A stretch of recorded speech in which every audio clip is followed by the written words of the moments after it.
अब basics of company law में कोई भी लॉ पढ़ने के पहले मैं आपको बताना चाहूंगा, कोई भी लॉ पढ़ने के पहले कुछ चीजों का आपने ख्याल रखना चाहिए, वो भी कंपल्सरीली। नॉर्मली मैं मेरे क्लास के अंदर ये बोलता हूं, सो मुझे यहां पे ये चीज को सबसे पहले समझाना जरूरी है, सो प्लीज कॉन्सेंट्रेट करना है, बहुत इंपॉर्टेंट है। सबसे पहले तो आपको वर्ड का मीनिंग पता होना चाहिए, what do exactly mean by law. ठीक है, जैसे मैं कहता हूं law of land, law of land जिसको हम शॉर्ट में कहते हैं लोल लोल मतलब लॉ ऑफ लैंड, लोल मतलब वो वाला मत ले लेना, ठीक है।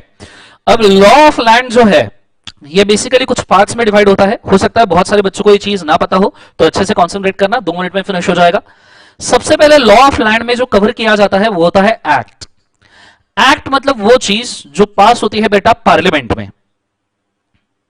मैंने रेगुलर बैच के अंदर और फास्ट ट्रैक बैच में किस तरीके से लॉ पास करते हैं इसका पूरा प्रोसेस लिया था। फर्स्ट रीडिंग, फिर उसके बाद में सबसे पहले ड्राफ्टिंग, ड्राफ्टिंग के बाद फर्स्ट रीडिंग, फर्स्ट रीडिंग के बाद पब्लिक कमेंट्स, फिर कमेटी के कमेंट्स, फिर उसके बाद में वो पार्लियामेंट में जाएगा। पार्लियामेंट के 2 houses, house of people, house of state council, 545 members, 245 members अगर आपको याद होगा, फिर प्रेसिडेंट का अप्रूवल, फिर उसके बाद में ऑफिशियल गैजेट में डेट, एरिया और सेक्शन सब मेंशन करते हैं। सो एक्ट मतलब जो पार्लियामेंट में पास होगा। जैसे हम बात करें तो कंपनीज एक्ट 2013 ये हमारा बेसिकली एक्ट है, ये लॉ का सबसे पहला पार्ट है बच्चों। एक्ट के बाद में दूसरी चीज जो बहुत काम की होती है उसे हम कहते हैं ऑर्डिनेंस। नाउ ऑर्डिनेंस मतलब क्या? ऑर्डिनेंस मतलब ऐसा लॉ जो पार्लियामेंट में पास नहीं हुआ, विच is not pass at the parliament, पर ये टेम्पररी लॉ बनाया गया बिकॉज पार्लियामेंट के सेशन नहीं थे। जैसे पार्लियामेंट का रेनी सेशन खत्म हो गया और उसके बाद में भैया विंटर सेशन अभी लेट है और कोई ऐसा लॉ है जो अर्जेंटली इंप्लीमेंट करना है, बहुत ज्यादा जरूरत है इसको इंप्लीमेंट करने की, तो ऐसे केसेस में हम एक लॉ बनाते हैं जिसको कहते हैं ऑर्डिनेंस, जो पार्लियामेंट में पास नहीं हुआ लेकिन जिसको इंडिया के प्रेसिडेंट ने अप्रूवल दिया है। कौन है इंडिया का प्रेसिडेंट? रामनाथ कोविंद जी ने अप्रूवल दिया है। सो जिस लॉ को पार्लियामेंट ने पास नहीं किया पर प्रेसिडेंट ने अप्रूवल दिया है, that is called as ordinance. और हमारे सिलेबस में एक ऐसा ऑर्डिनेंस है कंपनीज अमेंडमेंट ऑर्डिनेंस 2019, जो बाद में कवर अप किया गया था as a companies amendment act 2019। ये अमेंडमेंट ऑर्डिनेंस आया था जनवरी 2019 के अंदर और ये हमारे सिलेबस में है क्योंकि इसके अमेंडमेंट भी हम पढ़ने वाले हैं, तो इस चीज को याद रखना। सेकंड पार्ट होता है ऑर्डिनेंस। तीसरा लॉ का पार्ट होता है जो चीज डिपार्टमेंट डिक्लेयर करता है। डिपार्टमेंट डिक्लेयर करता है बच्चों 3 तरीके की चीजें, इस चीज को आपको बहुत अच्छे तरीके से याद रखना चाहिए। डिपार्टमेंट 3 तरीके की चीजें डिक्लेयर करता है। सबसे पहले डिपार्टमेंट देता है नोटिफिकेशन, उसके बाद में डिपार्टमेंट देता है सर्कुलर और उसके बाद में डिपार्टमेंट देता है रूल्स। नोटिफिकेशंस का मतलब होता है बच्चों अमेंडमेंट। अमेंडमेंट मतलब मुझे अगर लॉ से कुछ कम ज्यादा करना है तो मैं नोटिफिकेशन दूंगा। सर्कुलर्स आर क्लैरिफिकेशन, जैसे लॉ में किसी वर्ड का मीनिंग समझ में नहीं आ रहा है और मुझे क्लैरिफाई करना है तो मैं दूंगा सर्कुलर। और रूल्स आर प्रोसेसेस। नॉर्मली आप जितने भी लॉ के प्रोसेसेस पढ़ते हो वो रूल्स में दिए जाते हैं। अब ये चीज को समझना, एक्ट बनाता है governing party. For example companies act ये बनाया गया था कांग्रेस पार्टी से। कांग्रेस पार्टी जो था UPA government, United progressive alliance, Congress और अलाइड पार्टीज मिला के जो कांग्रेस गवर्नमेंट था, 2013 में कांग्रेस का राज था और उन्होंने कंपनीज एक्ट बनाया था। पर उसके बाद कंपनीज एक्ट के सभी रूल्स ये बीजेपी ने बनाए हैं, भारतीय जनता पार्टी ने, एनडीए, नेशनल डेमोक्रेटिक अलायंस। तो रूल्स बच्चों बनाती है रूलिंग पार्टी। रूलिंग पार्टी मतलब ऐसी पार्टी जो फिलहाल रूल कर रही है। कंसेप्ट समझ में आ रहा है सबको? हाँ है। ये चीज को बड़े अच्छे तरीके से याद रखना, इसके अंदर कोई चेंज मत करना। सो लॉ में आता है एक्ट, ऑर्डिनेंस, डिपार्टमेंट के सर्कुलर, नोटिफिकेशन और रूल्स, और लास्ट वाली चीज but not the least supreme court और हाई कोर्ट के केसेस। ये हम कवर करते हैं हमारे लॉ में। सुप्रीम कोर्ट और हाई कोर्ट ये सिर्फ क्वेश्चन ऑफ लॉ एंटरटेन करते हैं। अब यहां मेरे पास समय नहीं है क्वेश्चन ऑफ लॉ एंटरटेन करने के लिए या क्वेश्चन ऑफ लॉ और क्वेश्चन ऑफ फैक्ट का डिफरेंस बोलने के लिए। आप सिंपली इतना समझ लो, ऐसा कोई भी डिसीजन जो इंडिया के पब्लिक के ऊपर असर कर सकता है, इंडिया के पब्लिक के ऊपर एट लार्ज असर कर सकता है, तो उसे नॉर्मली हम कहते हैं क्वेश्चन ऑफ लॉ। ये एक जनरल प्रिंसिपल आप ले लो, इसके एक्सेप्शन जरूर है पर फिलहाल अपने पास ये समय नहीं है बेटा हम क्वेश्चन ऑफ लॉ और क्वेश्चन ऑफ फैक्ट डिस्कस करें, बिकॉज ये एग्जाम ओरिएंटेड डिस्कशन है। कंसेप्ट समझ में आ रहा है सबको? हाँ है ना? तो ये चीज को अच्छे तरीके से याद रखना। किसी को अगर चाहिए तो इसके क्लिक करके रखो, फटाफट स्क्रीनशॉट निकाल के रखो अगर आप सेलफोन के ऊपर हो, फिर हम आगे बढ़ेंगे। Go for it fast. बहुत बढ़िया, 625 पीपल ऑनलाइन, साथ में भर भर के प्यार मिल रहा है, 450 ज्यादा लाइक है। Thank you so much guys.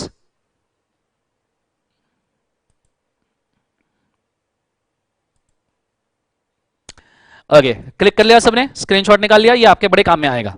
चलो, ये हो गया लॉ ऑफ लैंड, लोल। ये होने के बाद में दूसरी चीज, किसी भी लॉ को शुरू करने के पहले, किसी भी लॉ को शुरू करने के पहले 4 चीजें आपके हाथ में रेडी होनी चाहिए उस लॉ को शुरू करने के पहले। और ये बहुत इंपॉर्टेंट है, मतलब ये सीए फाइनल के बच्चों को भी मैं बोलता हूं, सीए फाइनल के बच्चों को भी ये चीज नहीं पता होती कि भैया ये क्या बोल रहे हैं दर्शन सर। तो ये चीज को बड़े अच्छे तरीके से याद रखना, बड़ी काम की चीज है। किसी भी लॉ को शुरू करने के पहले सबसे पहले आपको उस लॉ का पता होना चाहिए हिस्ट्री। अब हिस्ट्री तो हम इस सेशन में कवर अप नहीं कर पाएंगे, कुछ बेसिक डिफरेंस में old companies act new companies act का कवर करूंगा, जो एग्जाम पॉइंट ऑफ व्यू बड़ा इंपॉर्टेंट है, जो हमारे यहां पे काम में आएगा। तो हिस्ट्री कवर नहीं करेंगे पर डिफरेंस कवर करेंगे। हिस्ट्री के बारे में दूसरी चीज आपने उस लॉ के बारे में पढ़नी चाहिए, that is preamble. Now what is preamble? Preamble का बेसिक मतलब होता है कि लॉ किसको अप्लीकेबल है, कहां तक अप्लीकेबल है, कौन से डेट से अप्लीकेबल है, वो भी हम यहां पे नहीं कवर करेंगे, जैसे सबको पता है, मतलब कवर ही कर लेंगे, कवर क्या नहीं करेंगे, 2 मिनट की बात है। लॉ का नाम है कंपनीज एक्ट 2013, साथ में अप्लीकेबल है through out the India including the state of Jammu and Kashmir now, क्योंकि अभी तो पता है आपको बीजेपी मित्रों, अभी जम्मू एंड कश्मीर हमारे देश का अविभाज्य घटक है ना। तो अब ऐसे सिचुएशन में हमें जम्मू एंड कश्मीर को भी लॉ अप्लीकेबल करना है, और ये अप्लीकेबल होना शुरू हुआ था कंपनीज एक्ट 12 सितंबर 2013 से।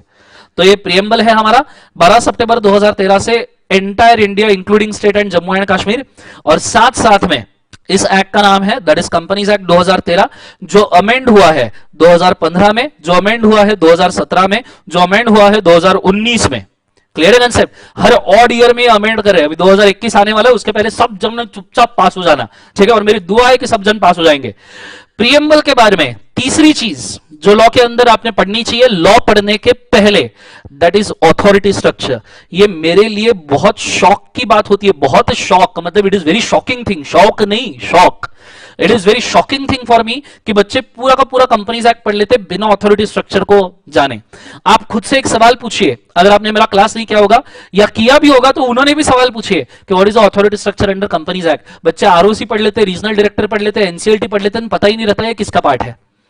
समझ में आ रहा है? तो हम सबसे पहले आज पहले अथॉरिटी स्ट्रक्चर देखेंगे। तो आज हम अथॉरिटी स्ट्रक्चर यहां पे कवर करने वाले, because this is very important, क्योंकि आगे हमको इसका काम आने वाला है। और चौथी चीज आपने पढ़ना चाहिए बच्चों, chapter structure. Chapter structure concept समझ में आ रहा है सबको? हाँ ना?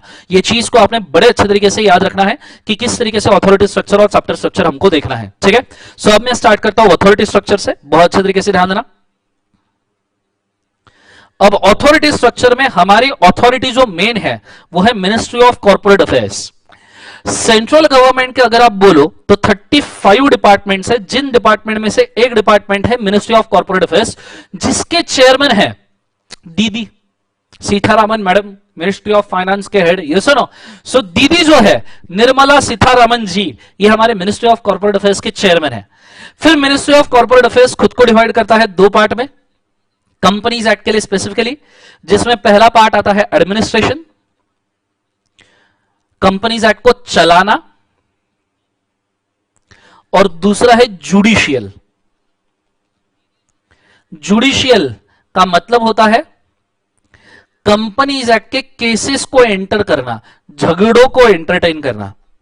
कल सब समझ में आ रहा है सबको? हाँ है ना? सो पहला है एडमिनिस्ट्रेशन, चलाना, और दूसरा है जुडिशियल, झगड़ों को एंटरटेन करना। एडमिनिस्ट्रेशन अथॉरिटीज में 2 होते हैं, एक होता है एक्टिव कंपनी के लिए और दूसरा होता है बच्चों डोरमेंट कंपनीज के लिए, या फिर ऐसी कंपनी जो लिक्विडेशन में है। एक्टिव कंपनीज के लिए मेन अथॉरिटी होता है रीजनल डायरेक्टर। इंडिया में 7 रीजनल डायरेक्टर्स है। अभी मेरे पास वेबसाइट ओपन करके दिखाने का समय नहीं है, आप मिनिस्ट्री ऑफ कॉर्पोरेट अफेयर्स के ऊपर अगर जाओगे तो 7 रीजनल डायरेक्टर्स आपको मिलेंगे एडमिनिस्ट्रेशन में, और उसके नीचे मिलेंगे आरओसीज, और इंडिया में 22 आरओसीज है। जो लिक्विडेशन है उनके लिए अपॉइंट किए जाते हैं लिक्विडेटर्स। लिक्विडेटर का कोई नंबर फिक्स नहीं है, ये वेरिएबल है, क्योंकि लिक्विडेटर बन सकता है चार्टर्ड अकाउंटेंट्स, जो चार्टर्ड अकाउंटेंट में प्रैक्टिस है वो लिक्विडेटर बन सकता है, तो इसका नंबर वेरिएबल है। पर ये तीनों का डाटा आपको मिनिस्ट्री ऑफ कॉर्पोरेट अफेयर्स के वेबसाइट के ऊपर जरूर मिल जाएगा। ये चीज को आपने बड़े अच्छे तरीके से याद रखना है। Now these are administration authority. What do you mean administration authority? Administration authority मतलब वो लोग जो कंपनीज एक्ट को चलाते हैं, जो कंपनीज एक्ट को क्या करते हैं? चलाते हैं, बताते हैं कंपनीज एक्ट किस तरीके से चलना चाहिए, उन्हें हम कहते हैं एडमिनिस्ट्रेटिव अथॉरिटी। जैसे आरओसी आपको बोलता है, रीजनल डायरेक्टर आपको बोलता है, तो एडमिनिस्ट्रेटिव अथॉरिटी हुए। What is judicial authority? तो जुडिशियल अथॉरिटी को आप 2 पार्ट में फर्दर डिवाइड कर लो। एक वो ऑफेंसेस, ये बहुत सारे बच्चों को नहीं पता होगा पर एक्सेप्ट करना या ऐसा ही है क्योंकि सीए फाइनल लेवल पे मैं पढ़ाता हूं। एक वो ऑफेंसेस जिसमें जो जेल है वो 2 साल या उससे ज्यादा है, और एक वो ऑफेंसेस जिसमें जो जेल है is less than 2 years.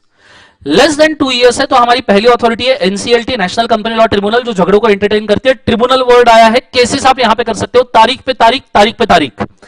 NCLT के बाद सेकंड अपीलेट अथॉरिटी है एनसीएलएटी, मतलब एनसीएलटी का ऑर्डर आपको पसंद नहीं आया तो आप national company law appellate tribunal के पास जा सकते हो। और तीसरा अपीलेट अथॉरिटी है सुप्रीम कोर्ट, ये कवर किया जाता है सेक्शन नंबर 407 से लेके 420, ये सीए फाइनल लेवल पे आपको आएगा। पर अथॉरिटी के नाम यही पता होना जरूरी है क्योंकि हमारे सिलेबस में कई बार एनसीएलटी का रेफरेंस आता है। जहां जेल 2 साल से ऊपर है वहां आते हैं बेटा स्पेशल कोर्ट। क्या आते हैं? Special court. ये 407 से 434 तक आएगा, माय मिस्टेक, 434 तक। और स्पेशल कोर्ट शुरू होता है 435 से लेकर 446 तक, उसमें भी 446 बी। तो ये है बेटा आपका कंपनीज एक्ट का अथॉरिटी का स्ट्रक्चर। झगड़े हो रहे हैं तो यहां जाओ, और एडमिनिस्ट्रेशन करना है तो यहां जाओ। मैं चाहूंगा इसका भी एक फोटो खींच लो जल्दी से जल्दी, 2 मिनट के अंदर, फिर हम आगे बढ़ेंगे। स्क्रीनशॉट निकाल लो, मैं फुल स्क्रीन करता हूं, वेट करो।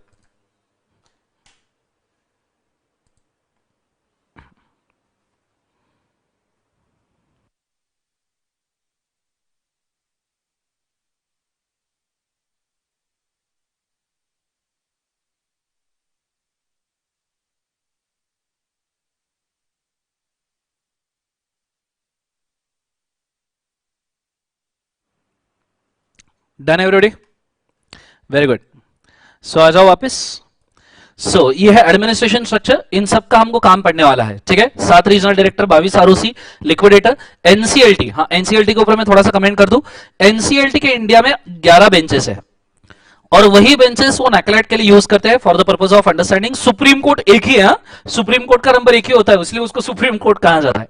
स्पेशल कोर्ट के भी अपने अपने बेंचेस है, लेकिन दैट नंबर इज वेरिएबल, जिसका आपके साथ कोई ज्यादा रिलेवेंस नहीं है। तो ये चीज को आपने याद रखना जरूरी है। ये हो चुका आपका अथॉरिटी स्ट्रक्चर। तीसरी चीज मैंने लॉ पढ़ने के पहले कंप्लीट कर दी, दैट इज अथॉरिटी स्ट्रक्चर। और चौथा है चैप्टर स्ट्रक्चर। चैप्टर स्ट्रक्चर तो सभी को पता होगा, फिर भी एक बार मैं इसको बोल दूं सेक्शन की रेंज के साथ, सो याद करना थोड़ा सा आसान हो जाएगा। सबसे पहला चैप्टर है आपका बेसिक्स, और बेसिक चैप्टर है सेक्शन नंबर 2 में, 1 एंड 2 में। दूसरा वाला चैप्टर है आपका formation and incorporation, short form में लिख रहा हूं जानबूझ के, 3 से लेकर 22 में। तीसरा चैप्टर है आपका prospectus and allotment of shares, जो है 23 से लेकर 42 तक। चौथा है शेयर कैपिटल एंड डिबेंचर्स, जो है 43 से लेकर 72 तक। पांचवा है डिपॉजिट्स, जो है 73 से लेकर 76 ए तक। उसके बाद में 6 चैप्टर है चार्जेस, जो है 77 से लेके 87 तक। 7 चैप्टर है आपका मैनेजमेंट एंड एडमिनिस्ट्रेशन, जो है 88 से लेके 122 तक। 8 चैप्टर है आपका डिविडेंड, 123 से लेके 127 तक।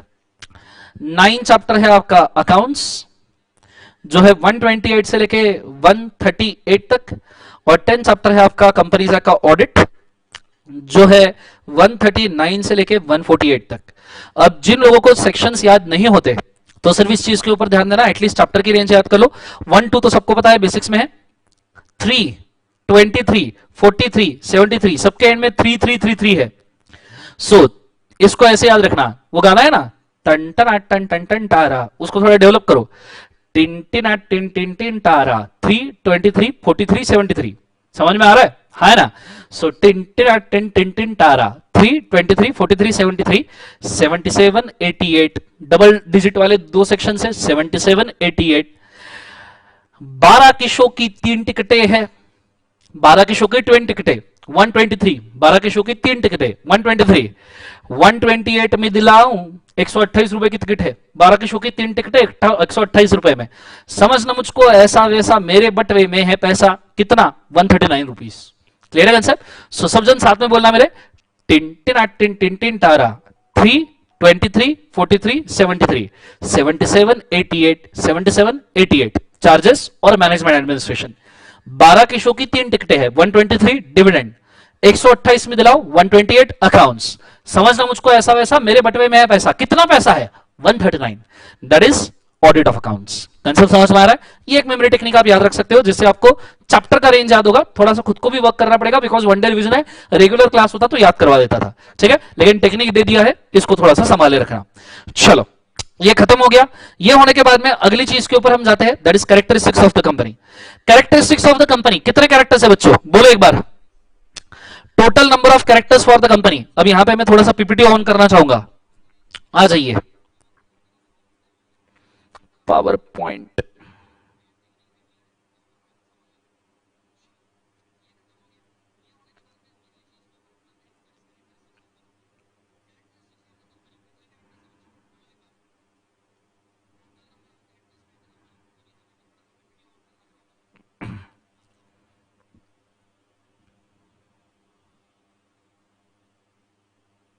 चलो let's go.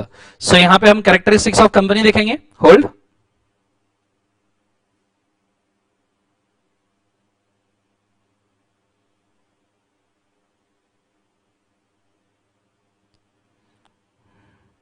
Let's go. So यहां हम कैरेक्टरिस्टिक्स ऑफ कंपनी इसको देखेंगे, ठीक है। So characteristics of company 9 part में डिवाइडेड है, और 9 कौन कौन से पार्ट है। सबसे पहले incorporated association, artificial judicial person, separate legal entity, perpetual succession, limited liability, common seal, transfer of share, separation of ownership from management and separate property. Sir इसको किस तरीके से याद करना चाहिए, बड़े अच्छे तरीके से ध्यान देना, बहुत अच्छे से कॉन्सेंट्रेट करना, तो जाके समझ में आएगा। मेरे साथ साथ एक्शन करो। सबसे पहले इनकॉर्पोरेटेड एसोसिएशन, सब लोगों ने करना है, करो इनकॉर्पोरेटेड एसोसिएशन, शानदार।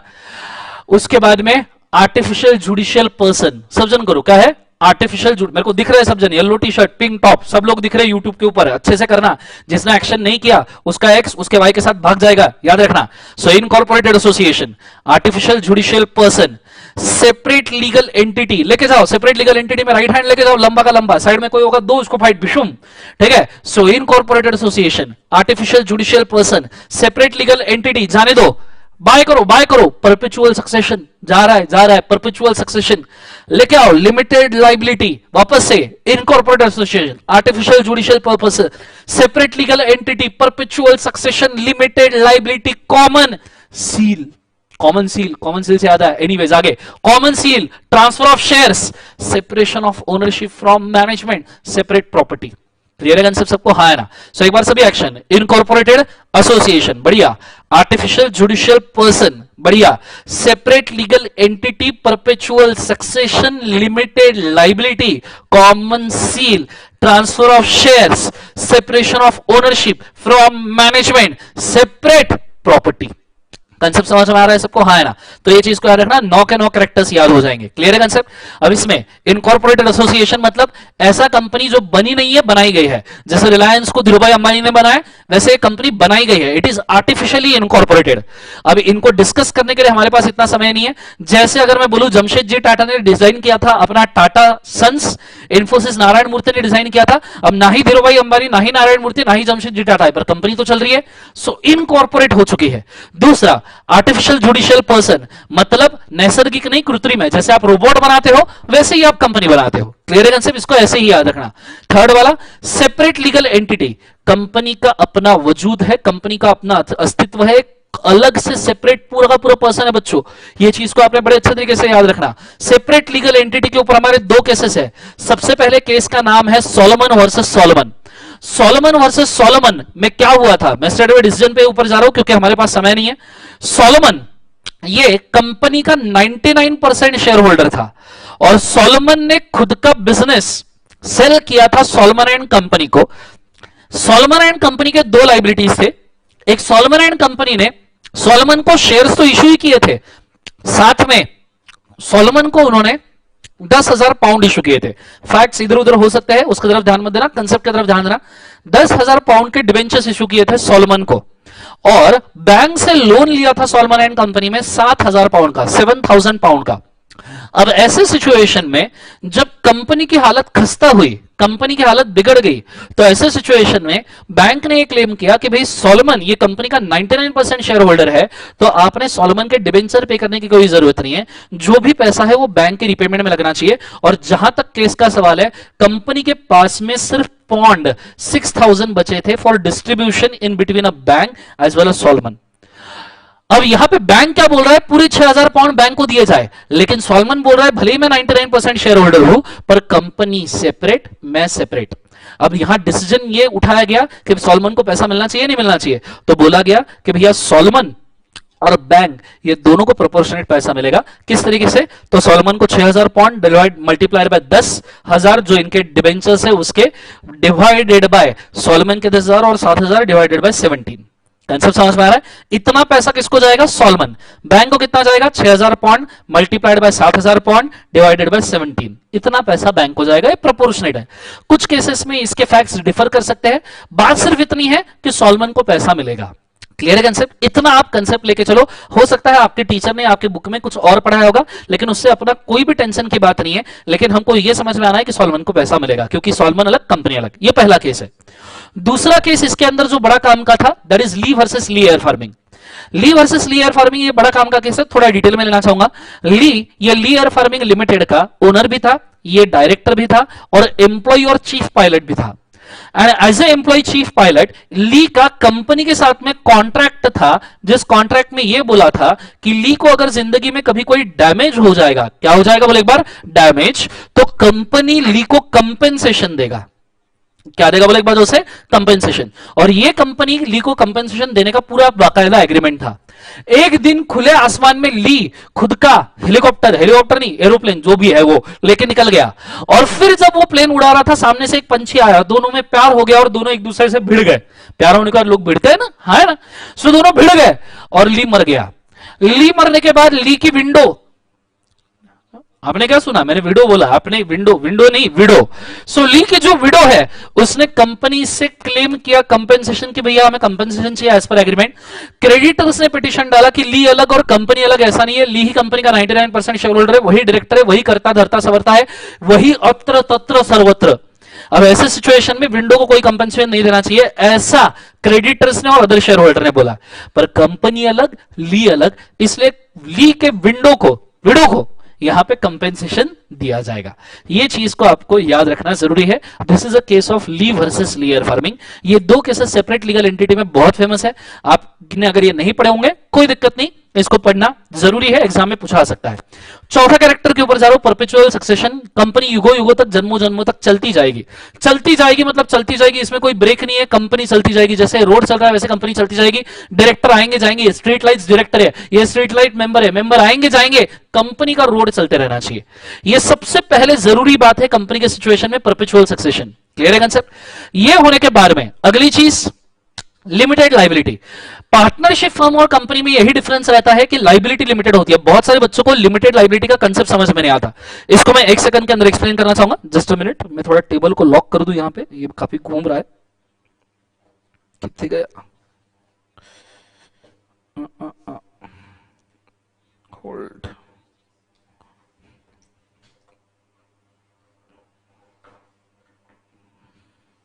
ओके,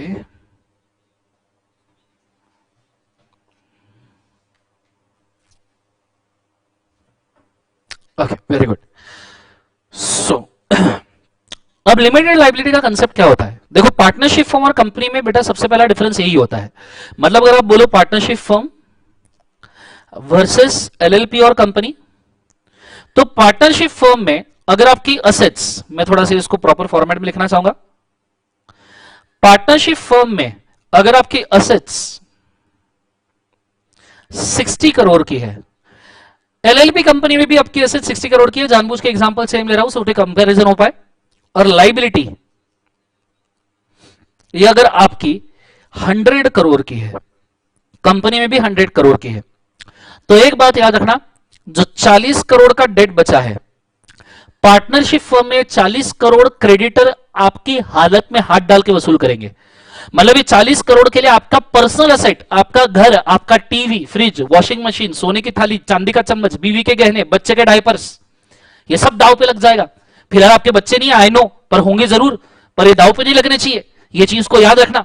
सो बेसिकली देखा जाए तो ये 40 करोड़ के लिए आपके पर्सनल असेट दाव पे लग जाएंगे, लेकिन कंपनी के 40 करोड़ के लिए पर्सनल असेट दाव पे नहीं लगते। मतलब कंपनी में अगर आपने जितना आपने बोला कि मैं कंपनी के अंदर भैया 1 करोड़ दूंगा और आपने पूरा 1 करोड़ का शेयर कैपिटल सब्सक्राइब कर लिया है, 1 करोड़ कंपनी को पे कर दिया है, तो इसके बाद में कोई आपके घर को टीवी, फ्रिज, वॉशिंग मशीन, सोने की थाली, चांदी के चम्मच, बीवी के गहने, बच्चे के डायपर भले हुए नहीं है पर उनको कोई छू नहीं सकता। कंसेप्ट समझ में आ रहा है सबको? हाँ है ना? ये चीज को याद रखना, ये डिफरेंस होता है लिमिटेड लायबिलिटी का। लेकिन सर कंपनी तो अनलिमिटेड लायबिलिटी वाली भी बनती है। बच्चों यहां पे हम सिर्फ कैरेक्टर एक्सप्लेन कर रहे हैं, तो there are always exception, unlimited liability की भी कंपनी बनती है, इसमें कोई दिक्कत नहीं, पर ये काफी रेयर है। मुझे खुद आप एक सवाल का जवाब देना, अगर आप लिमिटेड ऑप्शन अवेलेबल है और अनलिमिटेड ऑप्शन अवेलेबल है, आप कौन सा ऑप्ट करना चाहोगे? क्या आप आपके बच्चे के डायपर दाव पे लगाना चाहते हो? क्या बीवी के गहने दाव पे लगाना चाहते हो? फिलहाल है नहीं, पर दाव पे लगाना चाहते हो? कोई लगाना नहीं चाहता। तो ऐसे सिचुएशन में unlimited company is a kind of situation जो प्रैक्टिकली कोई यूज नहीं करता। ये होने के बाद में अगला वाला, अब लिमिटेड लायबिलिटी के लिए एक केस हुआ था, ओरिजिनल क्लास में मैंने कवर किया था, कुछ बच्चों का क्वेरी आया था सर ये केस कवर नहीं हुआ, उनके लिए ठीक है। आई गेस 700 से ज्यादा लोग ऑनलाइन हैं, शानदार तूफान। Thank you so much for your support बच्चों, आई एम वेरी हैप्पी कि आप आपके स्टडीज के बारे में सिलेबस आप बहुत और सीरियस हो। तो आज का आइसोलेशन हम बहुत अच्छे से यूज करके रहेंगे। खुद के लिए ताली बजा लो एक बार, जोरदार, शानदार, तूफान, जबरदस्त, जिंदाबाद, लेट्स गो। सो एक केस हुआ था लिमिटेड लायबिलिटी के लिए, बहुत से तरीके से ध्यान देना, हालांकि लायबिलिटी का नहीं है पर इसको समझना। एक एग्रीकल्चरल कंपनी थी, उस एग्रीकल्चरल कंपनी को इनकम आया। अब इनकम टैक्स में आपको पता है कि agricultural income exempt from tax. अब इस कंपनी ने यह एग्रीकल्चरल इनकम शेयर होल्डर्स को डिविडेंड के तौर पर डिस्ट्रीब्यूट किया। शेयर होल्डर को कौन से तौर पर डिस्ट्रीब्यूट किया? डिविडेंड।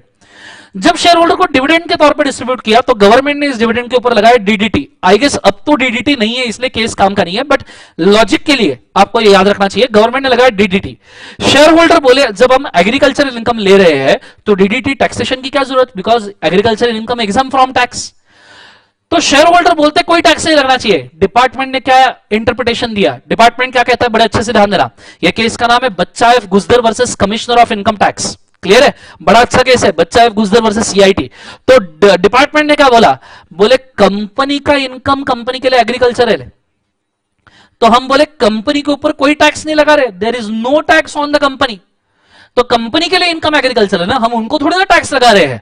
जैसे हम कंपनी को 30% टैक्स रेट लगाते हैं वैसे हम आपकी एग्रीकल्चरल कंपनी को टैक्स नहीं लगा रहे। पर जब ये इनकम वो आपको बांट रहे in the form of dividend, share holders के लिए तो ये अदर सोर्सेस है, 5 हेड आते हैं ना इनकम के, तो शेयर होल्डर के लिए तो अदर सोर्स इनकम है, इसको तो टैक्स करना पड़ेगा। तो ये चीज को उन्होंने लिया और इस चीज को उन्होंने सेपरेट लीगल एंटिटी में ठोक दिया। बोले कंपनी अलग तो उसका टैक्सेशन नहीं होगा, लेकिन शेयर होल्डर्स का टैक्सेशन होगा, बिकॉज शेयर होल्डर्स के लिए ये अदर सोर्सेस इनकम है। तूफान बच्चों, बहुत अच्छे तरीके से इस केस को याद रखना कि इसका नाम है बच्चा एफ गुजर versus commissioner of income tax.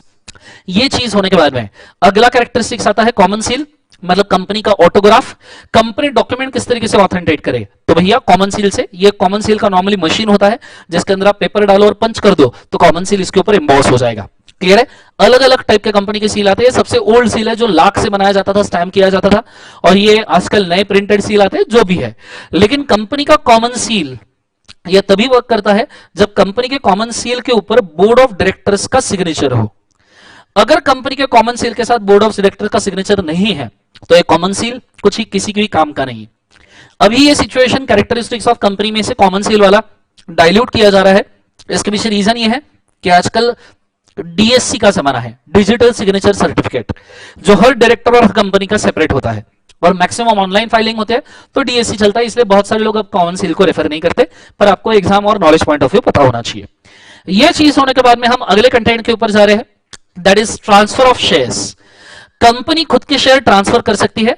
अब इसके ऊपर थोड़ा सा रेस्ट्रिक्शन है। प्राइवेट कंपनी जो है वो खुद के शेयर ट्रांसफर कर सकती है सिर्फ उनके रिलेटेड पार्टी में, उनके रिलेटेड पर्सन में, और पब्लिक कंपनी जो है वो खुद के शेयर ट्रांसफर कर सकती है पब्लिक में। ये डिफरेंस को याद रखना। ओपीसी खुद के शेयर ट्रांसफर ही नहीं कर सकती, ये चीज को याद रखना, एक्सेप्ट फॉर नॉमिनी। क्लियर है आंसर? तो ये चीज को बड़े अच्छे से याद रखना, ये भी कंपनी का एक कैरेक्टर है। पार्टनरशिप फर्म में जब आप कैपिटल ट्रांसफर करते हो तो पार्टनरशिप फर्म डिसॉल्व हो जाती है। पार्टनरशिप में पार्टनर आए और एग्जिट करे, पार्टनरशिप फर्म डिसॉल्व हो जाएगी। कंपनी में मेंबर आए या जाए, कंपनी चलती रहेगी। ये एक कंपनी का कैरेक्टर है। लास्ट वाला, that is separation of ownership and management, last but one. Company में अब देखो पार्टनरशिप और कंपनी में क्या डिफरेंस होता है, मैं इसको थोड़ा सा समझाना चाहूंगा, बड़े अच्छे तरीके से ध्यान देना। ये डायग्राम नॉर्मली मैं सीए फाइनल के ऊपर देता हूं, बट मुझे ऐसा लगता है कि इंटर के बच्चों को भी पता होना चाहिए, इसलिए मैं इसको दे रहा हूं, तो बड़े अच्छे से ध्यान देना। जो भी फर्म होता है उस फर्म के होते हैं पार्टनर्स। उस फर्म के क्या होते हैं? पार्टनर्स। ये पार्टनर्स फर्म के अंदर ओनर्स भी होते हैं, ये पार्टनर्स फर्म के अंदर मैनेजमेंट भी होते हैं, और यही पार्टनर्स फर्म के अंदर एम्प्लॉय भी होते हैं। मतलब हर चीज पार्टनर ही कर रहे हैं। फिर हम एलएलपी में जाएं तो एलएलपी में फर्म का ही स्ट्रक्चर होता है, सिर्फ लाइबिलिटी लिमिटेड होती है, पर स्ट्रक्चर तो सेम है। एलएलपी में भी होता है पार्टनर्स। पार्टनर्स को आप तीन पार्ट में डिवाइड करो। सबसे पहले होंगे ओनर्स, दूसरे होंगे मैनेजमेंट, और तीसरे वाले होते हैं एम्प्लॉइज। बस एलएलपी में डिफरेंस इतना सा होता है बच्चों, इसको बड़े अच्छे तरीके से याद रखना, कि पार्टनरशिप के जो एलएलपी के जो पार्टनर्स होते हैं, ओनर्स होते हैं, उन्हें हम सिर्फ पार्टनर कहते हैं। Hold 1 second, I am sorry, उन्हें हम सिर्फ पार्टनर्स कहते हैं। पर एलएलपी को जो मैनेज करते हैं उन्हें हम कहते हैं डेजिग्नेटेड पार्टनर्स। और डेजिग्नेटेड पार्टनर्स होल्ड करने के लिए आपको लगता है बच्चों डिन, directors identification number. Directors identification number ये सिर्फ डायरेक्टर बनने के लिए नहीं, ये डेजिग्नेटेड पार्टनर बनने के लिए भी लगता है एलएलपी के केस में। आपको पता है इंडिया का सबसे पहला डिन का नंबर है 00000001। चेक कर लेना कि 00000001 होमवर्क आज के लिए, जब आप फ्री होंगे तो चेक करना। एक महीना एग्जाम के लिए नॉलेज भी बहुत काम की चीज है। ये दिन आपको पता है किसके नाम पे है? It is in the name of Ratan Tata. India का सबसे पहला दिन टाटा सन्स के चेयरमैन के नाम पे दिया गया है, क्योंकि टाटा, जमशेदजी टाटा, जेआरडी टाटा कमिटी के अंदर दिन बनाने की कोशिश की थी। ये दिन आपको डेजिग्नेटेड पार्टनर बनने के लिए भी लगता है और डायरेक्टर बनने के लिए भी ये दिन लगता है। कंसेप्ट समझ में आ रहा है सबको? हाँ है ना। एम्प्लॉइज तो चलो एलएलपी में होते हैं। तीसरी चीज, अगर हम जाए कंपनी में, तो भैया कंपनी में पहले डिवीजन हो जाता है कि भाई ओनर्स पहले अलग। देखो यहां पे पहले पार्टनर्स आ गए, फिर डिसाइड किया गया कौन क्या बनेगा। लेकिन कंपनी में पहले डिवीजन होता है, ओनर अलग, मैनेजमेंट अलग, और एम्प्लॉइज वगैरह अलग। कंसेप्ट समझ में आ रहा है सबको? ओनर अलग, मैनेजमेंट अलग, एम्प्लॉइज वगैरह अलग। अब जो ओनर्स है, जो क्या है बोले एक बार, ओनर्स, उनको हम कहते हैं मेंबर्स, या उनको हम शेयर होल्डर्स भी कह सकते हैं। बहुत सारे बच्चों को शेयर होल्डर और मेंबर का डिफरेंस नहीं पता। बड़ा शेयर होल्डर में दो आते हैं, एक आते हैं इक्विटी और दूसरे आते हैं प्रेफरेंस। इक्विटी शेयर होल्डर्स को हम मेंबर कहते हैं, प्रेफरेंस शेयर होल्डर को हम सिर्फ शेयर होल्डर्स कहते हैं। ये चीज को याद रखना। मैनेजमेंट जिसे हम कहते हैं बोर्ड ऑफ डायरेक्टर्स, और तीसरा वाला आता है एम्प्लॉइज, जो एम्प्लॉइज और वर्कमैन के कैटेगरी में आएगा। अब आप देख सकते हो यहां पहले पार्टनर्स आए, फिर डिवीजन हुआ। यहां पहले डिवीजन हुआ और फिर लोगों को अपॉइंट किया गया। ये कंपनी का मतलब होता है, इसे ही कहते हैं separation of ownership from management. ये चीज को आपको बड़े अच्छे तरीके से पता होना जरूरी है। अगर आपको ये पसंद आया है तो आप इसका डायग्राम का क्लिक करके रखिए, स्क्रीनशॉट निकाल के रखिए, आगे काम में आएगा। मैं ऑफलाइन जाता हूं, एक ही सेकंड होल्ड। बहुत बढ़िया, शानदार। 750 प्लस स्टूडेंट्स ऑनलाइन है। I am very happy for this कि बहुत सारे लोग खुद के स्टडीज के लिए सीरियस हैं। Thank you so much for this one. और 650 से ज्यादा लाइक्स आया है। Thank you so much guys, I am very happy.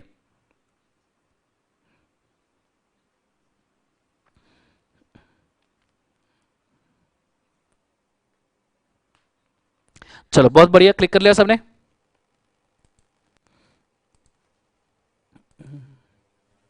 तूफान।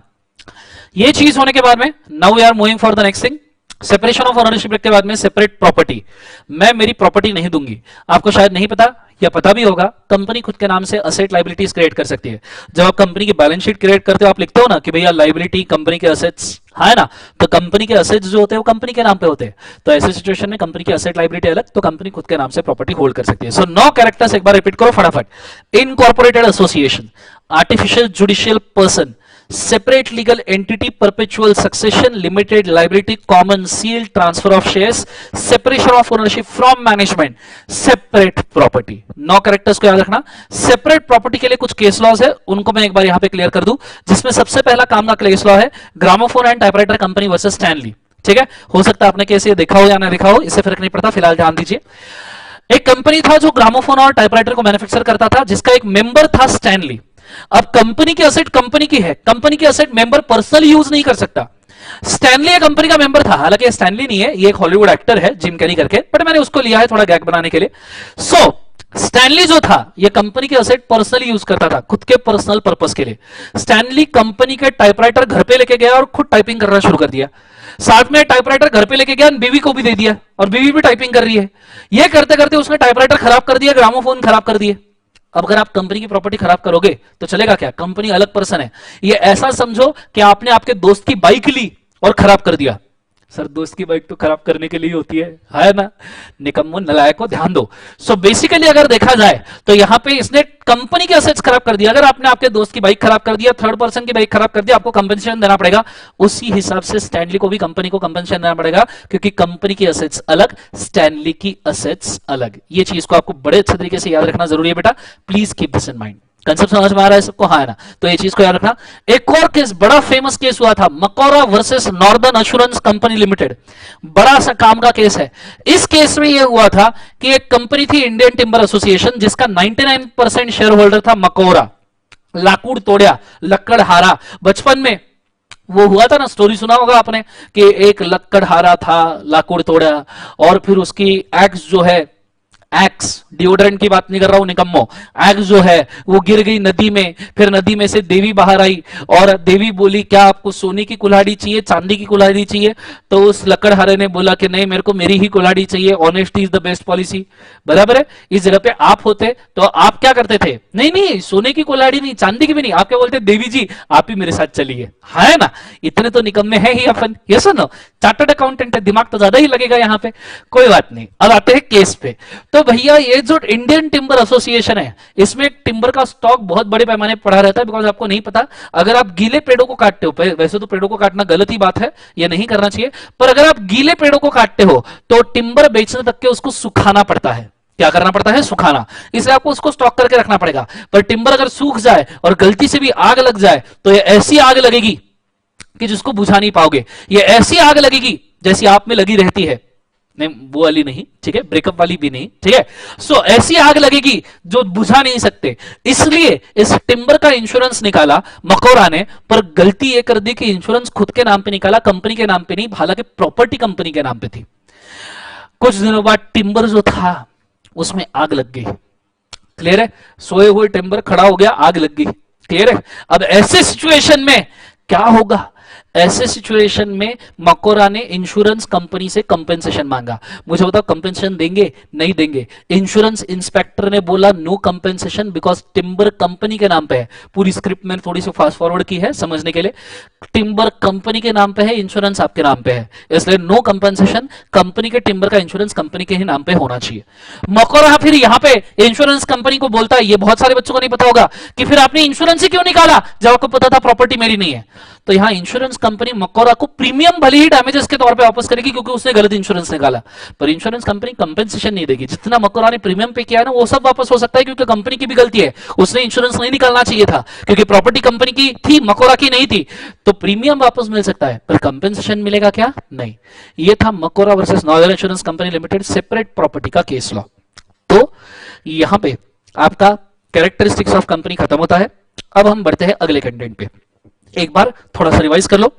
चारों केस लॉज अगर आपने पढ़े होंगे तो चारों केस लॉज देख लो, या थोड़ा रिवर्स फॉरवर्ड करके, मैं 1 मिनट के लिए रुकता हूं, रिवर्स फॉरवर्ड करके इन केस लॉज के नाम तो भी नोट करके रखो।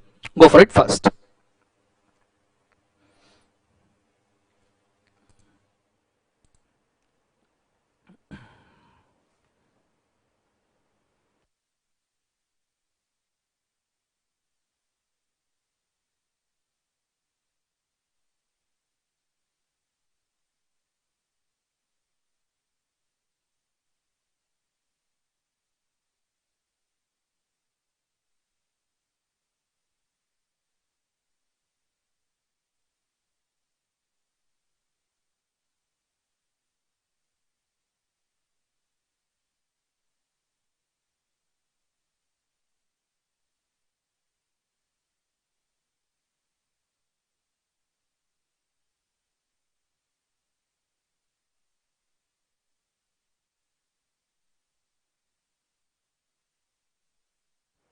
बहुत बढ़िया गाइस, आ जाइए, लेट्स गो। सो इसके बाद में हमें लिफ्टिंग ऑफ कॉर्पोरेट वेल्थ देखना है। पर लिफ्टिंग ऑफ कॉर्पोरेट वेल्थ का कंसेप्ट क्या है? लिफ्टिंग ऑफ कॉर्पोरेट वेल्थ में 7-8 केसेस हैं, हमको बड़े अच्छे तरीके से देखना है, इसलिए ध्यान देना। सबसे पहली बात, आपने बोला कि company is a separate, director is a separate. Company अलग है, डायरेक्टर अलग है, मेंबर्स अलग है। जब हम ये बोलते हैं कि कंपनी अलग है, मेंबर्स अलग है, तो ऐसे सिचुएशन में एक सवाल पैदा होता है कि भाई मैंने अगर कंपनी के नाम पे ड्रग्स बेचे, मेरी कंपनी का नाम है दर्शन इस्पात लिमिटेड, पता तो होगा सबको, बोलो हाँ है ना? सो मेरी मेरी कंपनी का नाम है दर्शन इस्पात लिमिटेड, और दर्शन इस्पात लिमिटेड 2000 करोड़ का टर्नओवर, 200 करोड़ का नेट प्रॉफिट, 1 करोड़ का डिविडेंड, फॉर्च्यून 500 में 185th रैंक। और आप सब लोग जितने लोग अभी लाइव सेशन में हैं, टोटल आई गेस 740 के आसपास की पब्लिक, आप सब लोग अगर कंपनी के शेयर होल्डर्स हो और मैं आपके कंपनी का डायरेक्टर हूं, मिस्टर दर्शन, शीएश बेकाम, काम नहीं है मेरे को, तो जॉब भी नहीं है, क्लियर है। सो इस सिचुएशन में अगर मैं कंपनी का बेकाम हूं और आप अगर कंपनी के मेंबर्स और मैं अगर कंपनी का डायरेक्टर हूं, तो ऐसे सिचुएशन में मैंने कंपनी के नाम पे ड्रग्स बेचे, चलो कोकेन, अफीम, गांजा कॉकटेल करके बेचा, मिला मिला के पूरे लोग नशे में चले गए, सस्ते नशे। अब ऐसे सिचुएशन में नार्कोटिक ड्रग्स वाले, नार्कोटिक्स डिपार्टमेंट वाले मेरे को पकड़ने आए, बोले दर्शन सर तुम ड्रग्स बेचते हो। मैंने बोला मैं ऐसी हरकत करूंगा? मैं नहीं करता, मैं कर ही नहीं सकता, मैं तो नॉर्मल इंसान हूं, मैं कर ही नहीं सकता। ड्रग्स का बिल किसके नाम पे है? कंपनी। तो हरकत किसने की? मैं नहीं। लो कंपनी को उठाओ, जेल में डालो, सेपरेट लीगल एंटिटी। वो बोले ऐसे नहीं हो सकता, तुम और कंपनी एक हो। मैंने बोला नहीं, characteristics of company separate legal entity में लिखा है, कंपनी अलग मैं अलग। जाओ कंपनी को डालो, और प्रॉफिट भी कंपनी के नाम पे आया है, जाओ कंपनी को डालो, जाओ शेयर होल्डर को डालो, 740 लोग ऑनलाइन है, डालो सबको जेल में। तो ऐसी सिचुएशन में क्या आप गलत, अगर कल जाके मेरी गन वाली कंपनी है, समझो मेरे कंपनी में मैं आर्म्स एम्यूनिशंस मैन्युफैक्चर करता हूं, और कल मेरे को बॉम्ब वगैरह की टेस्टिंग करनी है, तो ऐसे सिचुएशन में मैंने एक बॉम्ब लिया, पब्लिक में डाल दिया, बूम 200-300 लोग निपट गए। ऐसी हरकतें नहीं करनी चाहिए, पर अगर ऐसा हुआ, फिर पब्लिक मेरे को पकड़ने आई, पुलिस पकड़ने आए, सर बॉम्ब डाला। मैंने बोला मैं कंपनी, वो तो कंपनी का टेस्टिंग चल रहा था, कंपनी अलग मैं अलग, उठाओ कंपनी को डालो जेल में। क्या ऐसा हो सकता है? नहीं। इसीलिए इस सेपरेट लीगल एंटिटी का लोग फायदा ना उठाए, इसलिए बनाया गया लिफ्टिंग ऑफ कॉर्पोरेट वेल्थ। पहली बात, लिफ्टिंग ऑफ कॉर्पोरेट वेल्थ के 5 पॉइंट याद रखने हैं, क्लियर है? 5 कौन से? Company is a veil. दूसरा, board of director act behind the veil. तीसरा, if the board of director executes a fraud behind the company, then he should be penalized, board of director. In such a case, well of the company shall be lifted and culprit shall be identified. The process is called as lifting of corporate wealth. ये चीज को आपको समझना बहुत जरूरी है, ये 5 point पता होना बहुत जरूरी है। सर पर ये पॉइंट कैसे याद रखेंगे? आपने वो गाना देखा है, आपको शायद पता होगा, लिफ्टिंग ऑफ कॉर्पोरेट वेल्थ के लिए कंपनी है पर्दा, पर्दा है पर्दा, ऋषि कपूर का, अमर अकबर एंथनी का गाना था कि भाई कंपनी है पर्दा, ये सुनो, पर्दा है पर्दा, पर्दे के पीछे। याद है सबको गाना? है ना? अभी गाना तो दिखा नहीं सकता मैं, तो रेगुलर बैच में हम दिखाते हैं, लेकिन एक गाना सिर्फ मैंने पोस्टर दिखा आपको याद रहने के लिए, ऋषि कपूर का ये गाना था, खतरनाक वाला। क्लियर? एक बार देखते हैं इसका वीडियो है, 1 मिनट के लिए प्ले करता हूं, तो आपको कंसेप्ट कैसे दिमाग में फिट होना चाहिए जिंदगी में। हाँ, लेकिन अपने स्पीकर कनेक्टेड नहीं है, तो एक बार अपन माइक से इसको कनेक्ट करते हैं।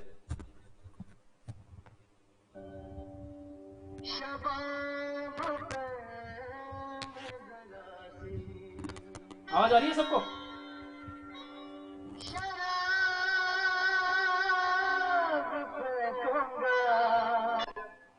ये पूरी ओवर एक्टिंग, जिंदगी में पूरी ओवर एक्टिंग यही हो रही है।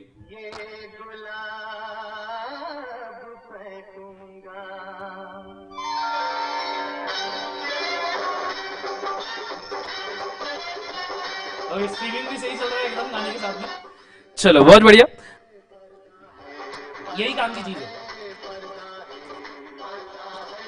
अच्छा, ये औरत, ये जो औरत है ना, ये पुराने जमाने में 2 मिनट के लिए गैग का पार्ट, मतलब अपन रिवीजन कर रहे हैं, नो, पर आप पुरानी कोई भी मूवी देखो और उसके अंदर ये औरत दिख जाए तो ये कंफर्म मान लेना कि इसके बच्चे खोने वाले हैं।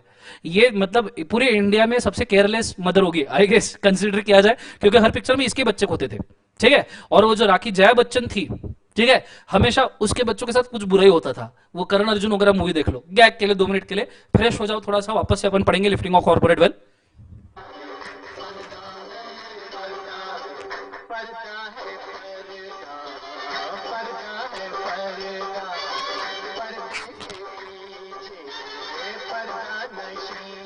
चलो, सो इतना ही कंटेंट हमारे लिए काम का है। पर्दा है पर्दा, पर्दा है पर्दा, तो आपको इसको किस तरीके से याद रखना है, बड़े अच्छे से ध्यान देना। सबसे पहला पॉइंट अपना यह है कि कंपनी पर्दा है, कंपनी इज अ वेल। सो आपने इसको गाने के फॉर्म में सेट कर लो, मेरे पीछे बोलना, मेरे पीछे बोलना, सबने एक लाइन में, जितने भी लोग यहां पे ऑनलाइन है 740 एंड अबव, उन सब ने एक साथ बोलना है, मेरे पीछे बोलो, कंपनी है पर्दा। शानदार। कंपनी के पीछे, बहुत बढ़िया, लोचा किया है, कंपनी को फिर बेपर्दा है करना तो तूफान, लिफ्टिंग ऑफ कॉर्पोरेट वेल्थ ही सही है। बस एक गाना याद करो, पांचों पॉइंट याद हो जाएंगे। कंपनी है पर्दा, वर्ड्स को टैग करो, कंपनी है पर्दा, दैट इज वेल। कंपनी के पीछे, behind the company, behind the company, board of directors act. लोचा किया है, लोचा किया है मतलब बच्चों क्या किया है, फ्रॉड किया है बोर्ड ऑफ डायरेक्टर्स ने, क्लियर है। कंपनी को फिर बेपर्दा करना है तो in such a case lift corporate veil, बेपर्दा। The process is called as lifting of corporate veil, process को हम कहते हैं lifting of corporate veil. 5 point गाने पर से याद रखना, एक बार गाना मेरे साथ में बोलो। कंपनी है पर्दा, कंपनी के पीछे लोचा किया है, कंपनी को फिर बेपर्दा है करना तो लिफ्टिंग ऑफ कॉर्पोरेट वेल ही सही है, ठीक है। 5 पॉइंट। सो कैसे याद रखना है, कंपनी है पर्दा, company is a veil, company के पीछे board of directors act behind the company, लोचा किया है, board of director executed fraud, company को फिर बेपर्दा करना है, then company lifting of corporate should done, the process is called as lifting of corporate veil, lifting of corporate veil ही सही है। ये 5 पॉइंट लिखो, लिफ्टिंग ऑफ कॉर्पोरेट वेल आपका सेट हो जाएगा। सो अगर मैं बोलूं कि भाई कंपनी पर्दा है, तो ऐसे सिचुएशन में अगर आप ये पर्दा हटा के देखो तो आपको फ्रॉडुलेंट बोर्ड ऑफ डायरेक्टर दिखाई देने चाहिए, क्लियर है। अगर हम सत्यम का पर्दा हटाए तो सत्यम के पीछे पर्दा हटाने के बाद कौन दिखता है, आदरणीय परम पूजनीय घोटाला केसरी रामालिंगा राजू, क्लियर। इतना बड़ा फ्रॉड किया, आदर इज्जत से नाम लेना चाहिए ना, हाँ है ना। उसके बाद में अगर हम बात करें सहारा की तो आदरणीय परम पूजनीय घोटाला केसरी सुब्रतो रॉय। उसके बाद में हम बात करें विजय माल्या जी, किंगफिशर, तो ये सब बेटा लिफ्टिंग ऑफ कॉर्पोरेट वेल के केसेस है। अब हम आते हैं उन केसेस के ऊपर जो हमें पता होना चाहिए कि लिफ्टिंग ऑफ कॉर्पोरेट वेल में बड़े काम के हैं। सो आ जाओ सब जन, मैं इसको जरा सा पीपीटी चेंज कर दूं, ये स्लाइड खत्म हो गया।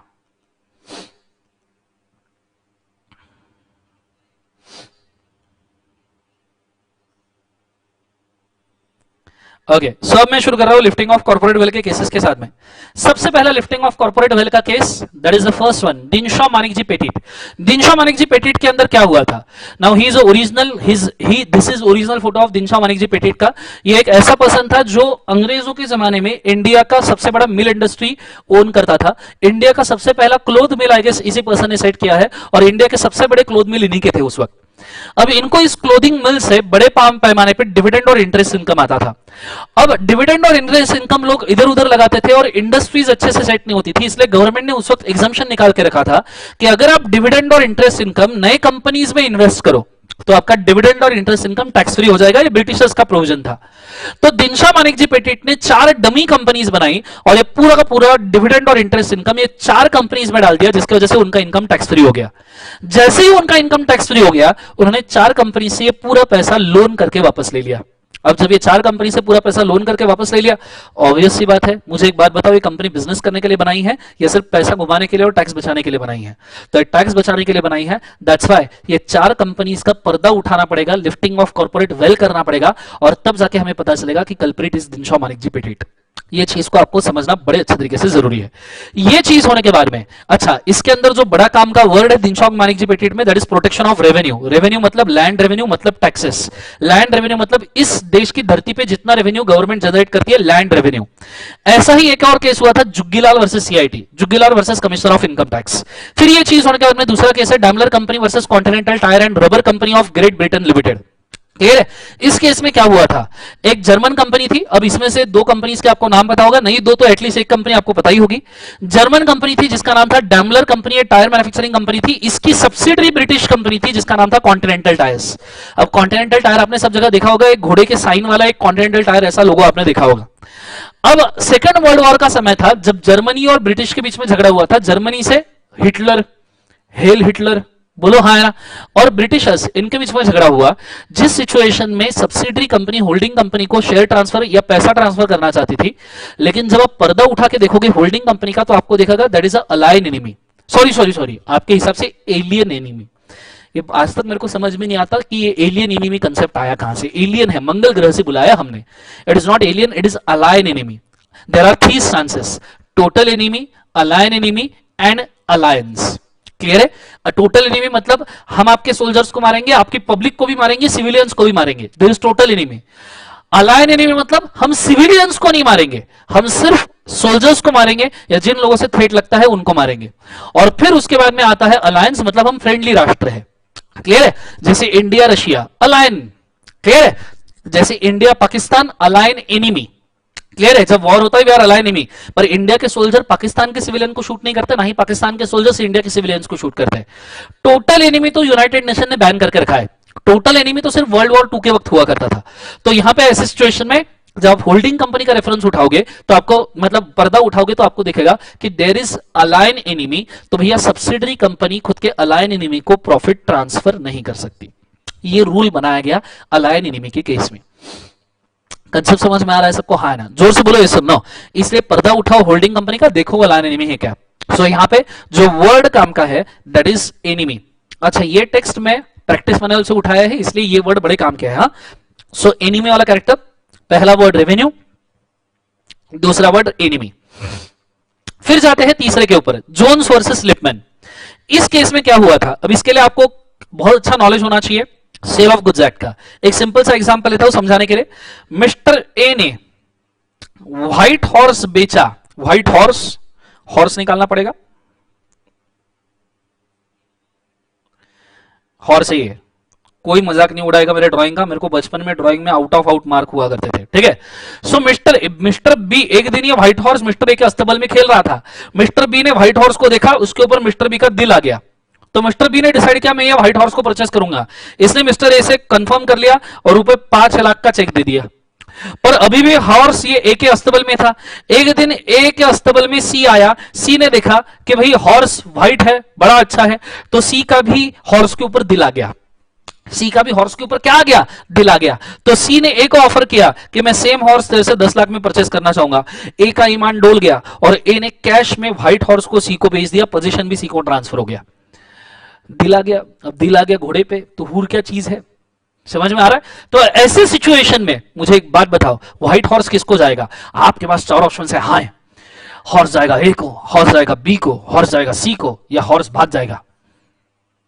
चौथा ऑप्शन है ही नहीं। तो यहां आपने अगर याद रखा होगा, सेल ऑफ गुड्स एक्ट में डिसाइड किया था horse will go to C because C has purchase the same in good faith. C को सिर्फ बी ने परचेज किया, ये नॉलेज नहीं होना चाहिए। तो और बी को क्या मिलेगा? बी को मिलेगा कंपेंसेशन। अब ये चीज को याद रखना, अगर आप कोई भी प्रॉपर्टी या गुड्स को रीसेल करते हो और सामने वाला पर्सन गुड फेथ में परचेस करता है तो प्रॉपर्टी रीसेल वाले बंदे को जाती है। अब सेम केस आपका हुआ था जोन्स वर्सेस लिपमैन में, बड़े अच्छे तरीके से ध्यान देना। ठीक है? बड़े अच्छे से ध्यान देना। लिपमैन के नाम पे एक लैंड था, उसने ये लैंड जोन्स को बेच दिया, लेकिन जोन्स ने लैंड का पोजीशन नहीं लिया। लिपमैन को पता चला कि उसने लैंड बड़े सस्ते में बेचा। अब लैंड को बचाने के लिए लिपमैन ने क्या किया? वो हॉर्स वाला केस लगाने की कोशिश की। एक कंपनी बनाई जिसके अंदर लिपमैन खुद मेंबर था और लिपमैन का जो लॉयर था वो भी मेंबर था, और ये लैंड जो है उन्होंने उस कंपनी को बेच दिया। मतलब सेम लैंड जो जोन्स को फर्स्ट टाइम बेचा था, same land second time company को बेच दिया। जब जोन्स क्लेम करने आया, लिपमैन बोला यार ये लैंड मैंने कंपनी को बेच दिया, अब लैंड कंपनी का हो चुका है, मैं नहीं दे सकता। जोन्स ने केस ठोक दिया कि भैया कंपनी का पर्दा हटाओ, आपको लिपमैन दिखेगा। तो यहां कंपनी का पर्दा हटाना पड़ेगा क्योंकि ये परचेज गुड फेथ में नहीं है, क्योंकि कंपनी का जो मेंबर और डिसीजन मेकर है वो लिपमैन ही है और लिपमैन को ऑलरेडी पता है कि यहां फ्रॉड है। तो ऐसे सिचुएशन में जोन्स वर्सेस लिपमैन में it is a case of improper conduct. Improper conduct, इसके हम वर्ड्स को मार्क करेंगे, फिलहाल याद रखना। 2-3 केसेस हो चुके हैं हमारे। सबसे पहले केस का नाम है दिनशॉ एग्जिबिटेड, दूसरा Daimler company versus continental tyre and rubber company जिसमें अलायन एनिमी था, दिनशॉ एग्जिबिटेड में रेवेन्यू वर्ड था। तीसरा केस हमने देखा जोन्स वर्सेस लिपमैन, जिसके अंदर हमने देखा इम्प्रॉपर कंडक्ट या फ्रॉड। इम्प्रॉपर कंडक्ट या फ्रॉड के ऊपर एक और केस है Gilford motor company versus Horne. Gilford motor company versus Horne में गिलफोर्ड मोटार कंपनी ने खुद के एम्प्लॉय के ऊपर रेस्ट्रिक्शन लगाया था कि कोई भी एम्प्लॉय अगर कंपनी छोड़ के जाता है तो कंपनी के कस्टमर्स को सॉलिसिट नहीं करेगा। अब हॉर्न ये कंपनी का एम्प्लॉय था, इसने रिजाइन किया और ये चला गया इस कंपनी को छोड़ के, और इसको पता था कि ये कस्टमर्स को डायरेक्ट सॉलिसिट नहीं कर सकता, तो इसने कंपनी बनाई और कंपनी के नाम पर सॉलिसिटेशन शुरू किया। अब कंपनी बनाई, आप कंपनी का पर्दा उठा के देखो तो आपको कौन दिखेगा? हॉर्न। और हॉर्न ये सॉलिसिटेशन करने की कोशिश कर रहा है, दैट्स व्हाई कंपनी का पर्दा उठाया गया और ट्रांजैक्शन को वॉइड करार दे दिया गया। This is also improper conduct. तो ये केसेस में आपको वर्ड याद रखना है इम्प्रॉपर कंडक्ट, और साथ में लिफ्टिंग ऑफ कॉर्पोरेट वेल के, यहां वेल के लिए मैं कुछ और वर्ड्स मेंशन कर रहा हूं जो एग्जाम में पूछे हैं। लिफ्टिंग ऑफ कॉर्पोरेट वेल कुछ सिनोनिमस है, लिफ्टिंग ऑफ कॉर्पोरेट शाम, शाम पता होगा आपको, आपका दोस्त, वो नहीं है निकम्मो, यहां शाम का मतलब है पर्दा ही। फिर हॉक्स, HOAX हॉक्स, और फिर है cloak, CLOAK if I am not wrong, clear है? सो CLOAK, ये 4 word lifting of corporate veil में बड़े फेमस है, इसको भूलना मत। वो आपको कुछ भी करके पूछ सकते हैं, बोलेंगे लिफ्टिंग ऑफ कॉर्पोरेट शाम, शाम को उठाओ, तो आप शाम को उठाने मत लग जाना, इट इज कॉर्पोरेट वेल। आपने कॉर्पोरेट वेल के ही वो 5 पॉइंट यहां पे लिखने हैं, ये चीज को आपने बड़े अच्छे तरीके से याद रखना है। कंसेप्ट समझ में आ रहा है सबको? हाँ है ना? जोर से बोलो यस और नो। ये चीज को अच्छे से याद रखना। केस है Gilford motor company versus Horne. एक इंस्टीट्यूट ने गलती किया है, खुद के मॉड्यूल के अंदर उन्होंने नाम दिया है होम, लेकिन केस का नाम हॉर्न है, होम नहीं। ये चीज को आपने याद रखना, हॉर्न नॉट होम। क्लियर है कंसेप्ट? ये चीज होने के बाद अगले केस के ऊपर जाते हैं, merchandise transport company versus British transport commission. Holding company ने ट्रांसपोर्ट लाइसेंस के लिए अप्लाई किया, ब्रिटिश ट्रांसपोर्ट कमीशन को लाइसेंस रिजेक्ट हो गया। होल्डिंग कंपनी ने सब्सिडरी कंपनी बनाई और सब्सिडरी कंपनी के नाम पे अप्लाई किया, ऑब्वियसली रिजेक्ट होगा, क्योंकि सब्सिडरी का पर्दा उठा के देखो होल्डिंग कंपनी दिख जाएगी। लिफ्टिंग ऑफ कॉर्पोरेट वेल बड़ा सिंपल केस है। उसके बाद में इसके अंदर जो वर्ड यूज होता है that is a public policy, because licence issue करना इज पब्लिक पॉलिसी। एक बार वापस केसेस रिपीट करते हैं। दिनशो वाणिज्य पेटेंट revenue, Daimler company versus continental tyre and rubber company, that is कौन सा था? Alien enemy. Jones versus Lipman, improper conduct. Gilford motor company versus Horne, improper conduct. Sham, hoax, cloak और वेल, 4 वर्ड। और अभी हमने देखा that is merchandise transport company versus British transport commission, licence का case, public policy के against नहीं जाना चाहिए। इसके ऊपर एक और केस बना था जो नाम के लिए आप रेफर कर सकते हो, कॉर्नर्स वर्सेस कॉर्नर्स लिमिटेड। ये चीज होने के बाद में अगला वाला case, workman of associated rubber industry limited versus associated rubber industry limited. Associated rubber industry limited, कुछ ज्यादा ही फास्ट बोल रहा हूं मैं, आराम से। अभी कैसा है, बच्चे सामने नहीं है ना, तो थोड़ा समझ में आने में थोड़ा समय, बट डोंट वरी, समझ में आपको बिल्कुल आएगा। चिल मारना आराम से, ठीक है? पढ़ते रहो, अच्छे से मेरे साथ बने हुए रहो, ठीक है? So workman of associated rubber industry limited versus associated rubber industry limited. इसके अंदर क्या केस हुआ था, बड़े अच्छे तरीके से ध्यान देना। आपने भले ये केस पढ़ाओ ना पढ़ाओ, एक चीज को याद रखना, इसमें बेसिक बड़े काम के हैं। अगर आप देखो पेमेंट ऑफ बोनस एक्ट या पेमेंट ऑफ प्रोविडेंट फंड या पेमेंट ऑफ ग्रेट्युटी, जो ओल्ड सिलेबस से बिलोंग करते हैं उनको ये एक्ट बहुत पता होंगे, क्योंकि ओल्ड सिलेबस में ये लॉ थे इंटर के, अभी नहीं है तो छोड़ दो।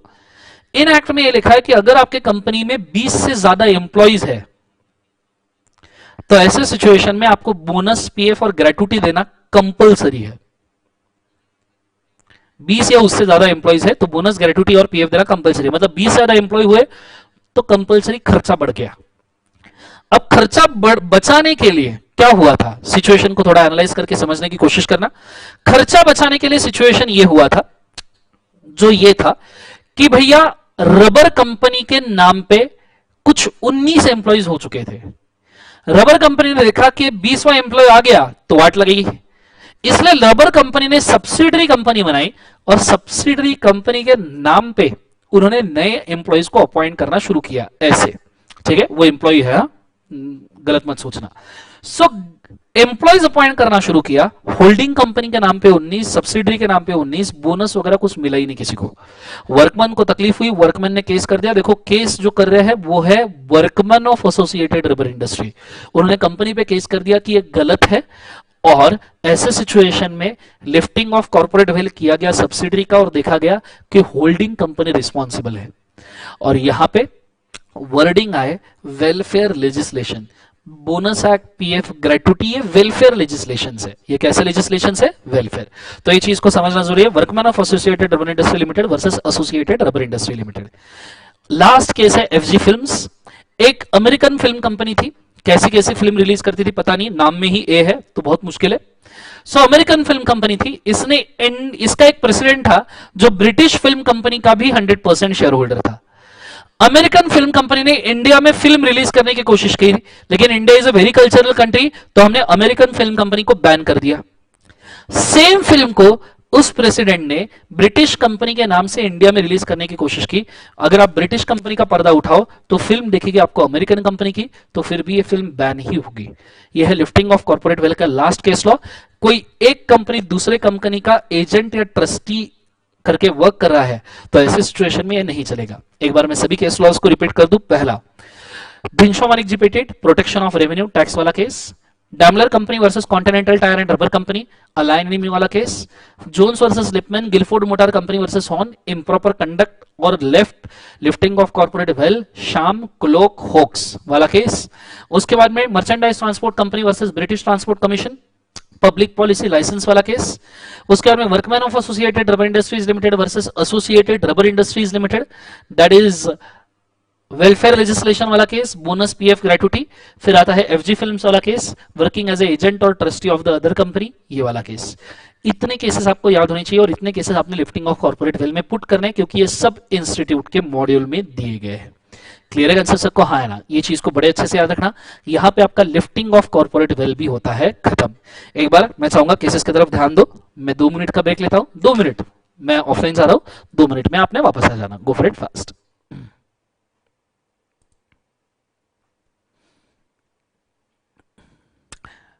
लाइक्स तो बच्चों से ज्यादा बढ़ गए, 718 बच्चे, 720 बच्चे ऑनलाइन हैं और 830 लाइक है। Thank you so much guys.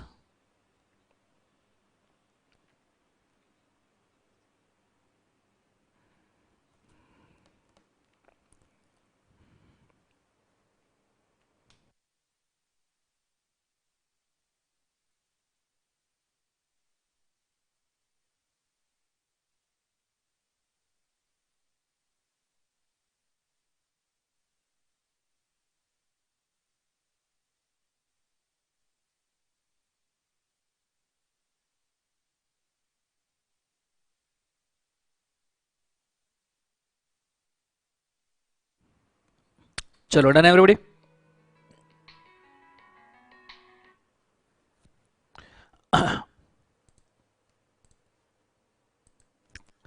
चलो आ जाओ, आगे बढ़ते हैं। कॉन्सेंट्रेट करना अच्छे तरीके से। अब ये चीज होने के बाद में अभी हम जाने वाले हैं नेक्स्ट वाले कंटेंट के ऊपर। और नेक्स्ट जो बड़े इंपॉर्टेंट कंटेंट है, कितने गया, टाइप्स ऑफ कंपनीज। इसके लिए एक चार्ट ऑलरेडी ड्रॉ करके रखा है मैंने, just I have to search it.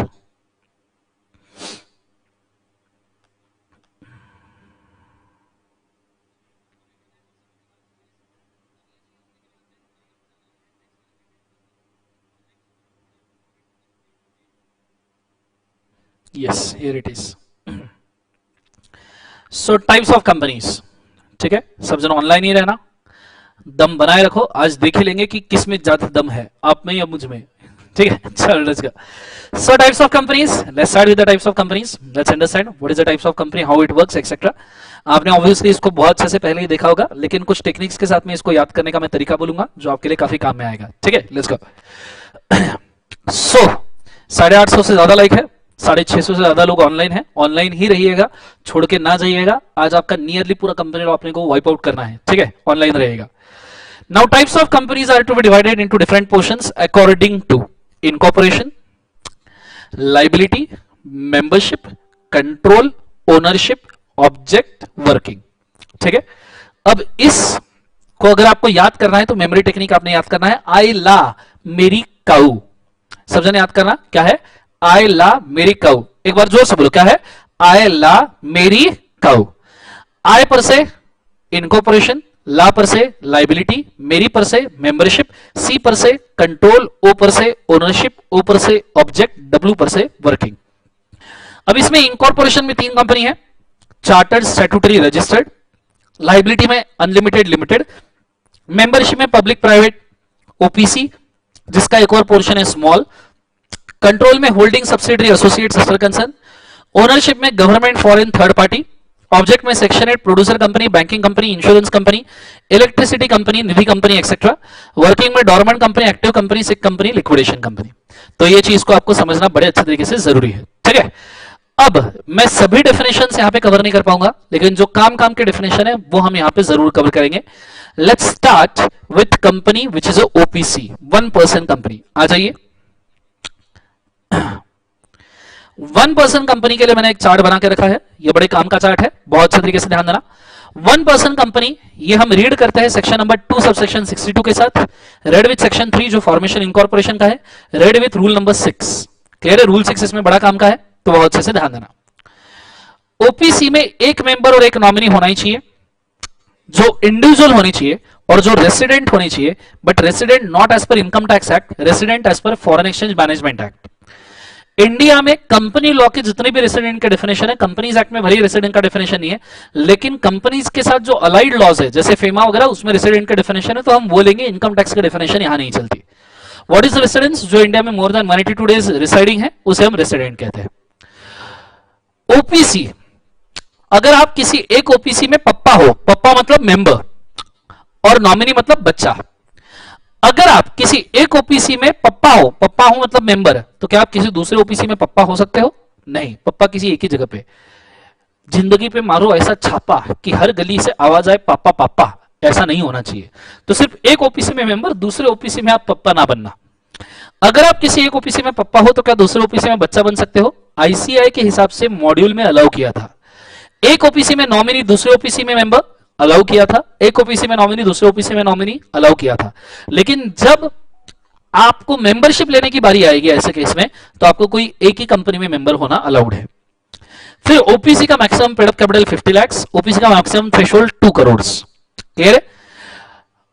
अगर आप इसमें से कोई भी कंडीशन तोड़ते हो, एनी वन, तो आपको पब्लिक या प्राइवेट कंपनी में कंपलसरी कन्वर्जन करना पड़ेगा। ये चीज को मैं थोड़ा सा समझा दूं, इसमें बहुत सारे बच्चों को कंफ्यूजन होता है और बहुत सारी डिबेट भी होती है। इसलिए रूल नंबर 6 जो है उसके अंदर लिखा हुआ है सब रूल नंबर 1 एंड सब रूल नंबर 2।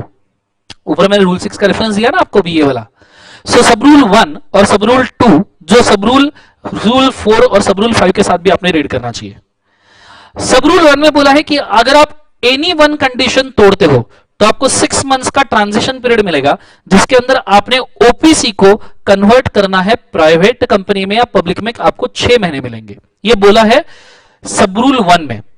सब रूल 2, 3, 4, 5 में ये बोला है कि अगर आप बोथ कंडीशन एक साथ तोड़ते हो, बोथ कंडीशन एक साथ तोड़ दी, तो आपके OPC will cease to exist. मतलब आपकी ओपीसी बैन हो जाएगी, आप एज अ कंपनी वर्क नहीं कर सकते। मतलब आपको इमीडिएट बेसिस पे, कौन से बेसिस पे? इमीडिएट बेसिस पे आपको कन्वर्ट करना होगा, एक तो पब्लिक या प्राइवेट कंपनी। बहुत सारे लोगों को ये चीज समझ में नहीं आती। पूना में इसके ऊपर बहुत बड़ा डिस्प्यूट हुआ था, बट जाने दो। फिलहाल मैं आपको इसे इतना बोल सकता हूं कि ऐसे सिचुएशन में आपने इमीडिएट कन्वर्जन करना जरूरी है। आप खुद 6 रूल 1, 2, 3, 4 देख सकते हो, उसके वर्डिंग पर से आपको समझ में आएगा। क्लियर है? सो एक कंडीशन तोड़ो, 6 महीने का ट्रांजिशन, दोनों तोड़ो, तो ऐसे सिचुएशन में आपको ओपीसी को कन्वर्ट करना पड़ेगा। फिर उसके बाद में रेस्ट्रिक्शन ऑन बिजनेस। ओपीसी का सेक्शन 8 कंपनी चैरिटेबल कंपनी नहीं बन सकता, और OPC NBFC business, non banking financial company business नहीं कर सकती। अब ये क्या है, इसको थोड़ा सा रिसर्च कर लेना। ओपीसी के नाम में ओपीसी वर्ड आना चाहिए और उसका स्टेटस हमेशा प्राइवेट कंपनी जैसा ही रहेगा। ये कुछ चीजें आपने ओपीसी की याद रखनी चाहिए। नॉमिनेशन के लिए कुछ ई फॉर्म्स दे रहा हूं, अब यहां पे ई फॉर्म देना जरूरी है। INC form number 2 is for nomination, ये इनकॉर्पोरेशन चैप्टर की फॉर्म है। INC form number 3 is for return consent, it's for nominee, is for return consent. INC form number 4 it is for change in nomination. फिर INC 5 अगर आप कोई भी limit break करते हो, और आईएनसी 6 कन्वर्जन के लिए। इतने ओपीसी के आपको ई फॉर्म्स याद होना जरूरी है। क्लियर है concept? 2 nomination, 3 return consent, 4 change, 5 threshold, 6 conversion. अगर आपको चाहिए तो आप इसका फोटो खींच के रखो। Go for it fast.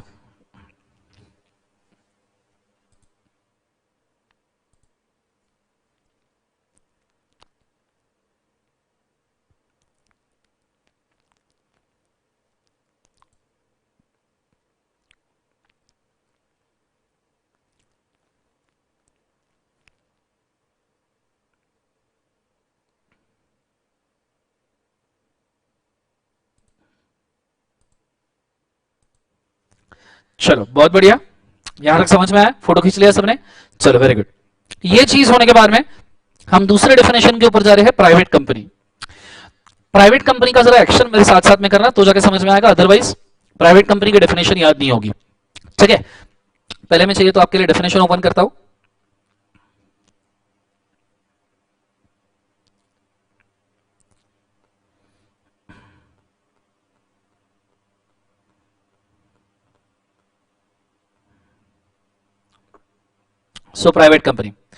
Private company के डेफिनेशन में अगर हम देखें तो सबसे पहला, private company means a company having minimum paid up share capital, जो है बच्चों डिलीट हो चुका। फिर उसके बाद में restrict the transfer of share, limit the number of members to 2 to 200, और उसके बाद में joint holding will be counted as one, present और past employ who are member will not be counted, and invitation to public is not allowed. तो action कर लो फटाफट। Company by its AOA, AOA मतलब आर्टिकल ऑफ एसोसिएशन, एओए सब जन action करो। AOA transfer of share restricted, transfer of share restricted, हम दो हमारे 200, सच में हम दो हमारे 200, joint holding should be counted as one. Joint holding, joint पता है जॉइंट, ठीक है, ऐसी हरकतें नहीं करना, गलत चीज है। हाँ, company by its AOA transfer of share restricted, हम दो हमारे 200, joint holding should be counted as one, present past employee shall not be counted. Again, company by its AOA transfer of shares restricted, हम दो हमारे 200, joint holding should be counted as one, present past employee should not be counted, and invitation to public not allowed। बुलाती है मगर जाने का नहीं।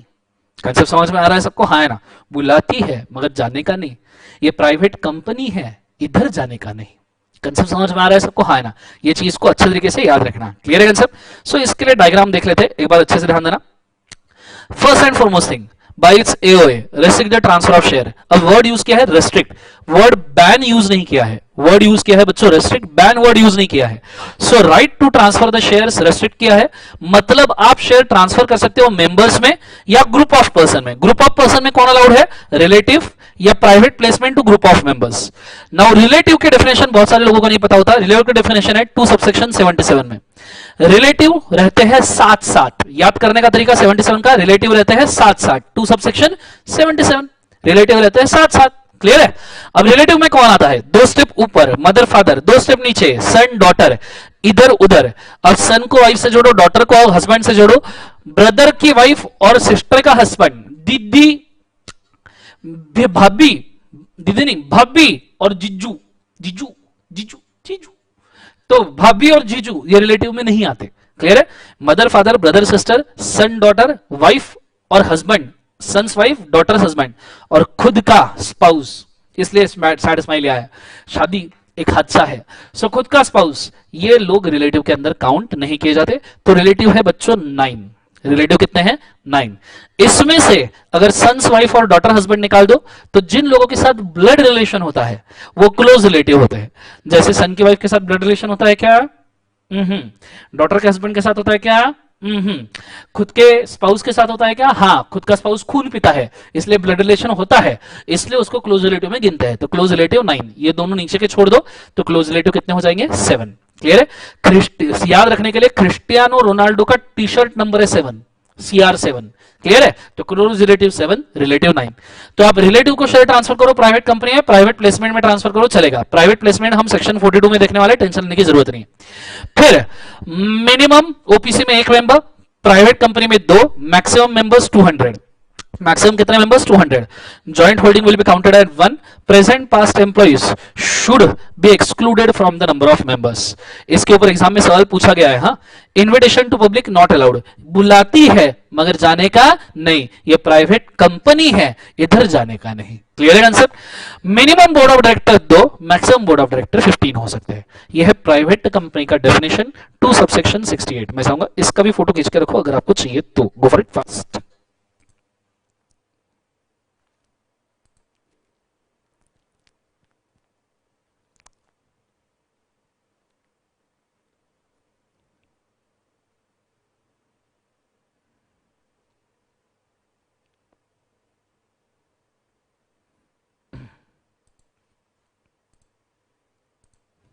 चलो डन एवरीबॉडी, ये हो गया प्राइवेट कंपनी।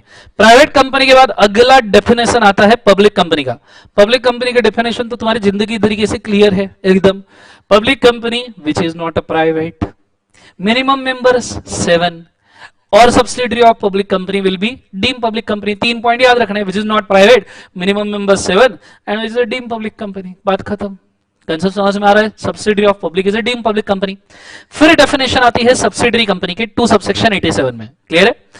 सब्सिडरी कंपनी दो तरीके से बन सकती है, एक तो आप बोर्ड ऑफ डायरेक्टर को कंट्रोल कर लो, या तो फिर उस कंपनी का majority share voting power hold कर लो। एक तो बोर्ड ऑफ डायरेक्टर को कंट्रोल करो या मेजॉरिटी वोटिंग पावर। पहले ये हुआ करता था मेजॉरिटी शेयर कैपिटल, पर अमेंडमेंट के बाद ये हो चुका है मेजॉरिटी वोटिंग पावर। जब ये शेयर कैपिटल बोलते थे तब प्रेफरेंस शेयर भी आते थे, पर अब इसके अंदर सिर्फ इक्विटी आएंगे।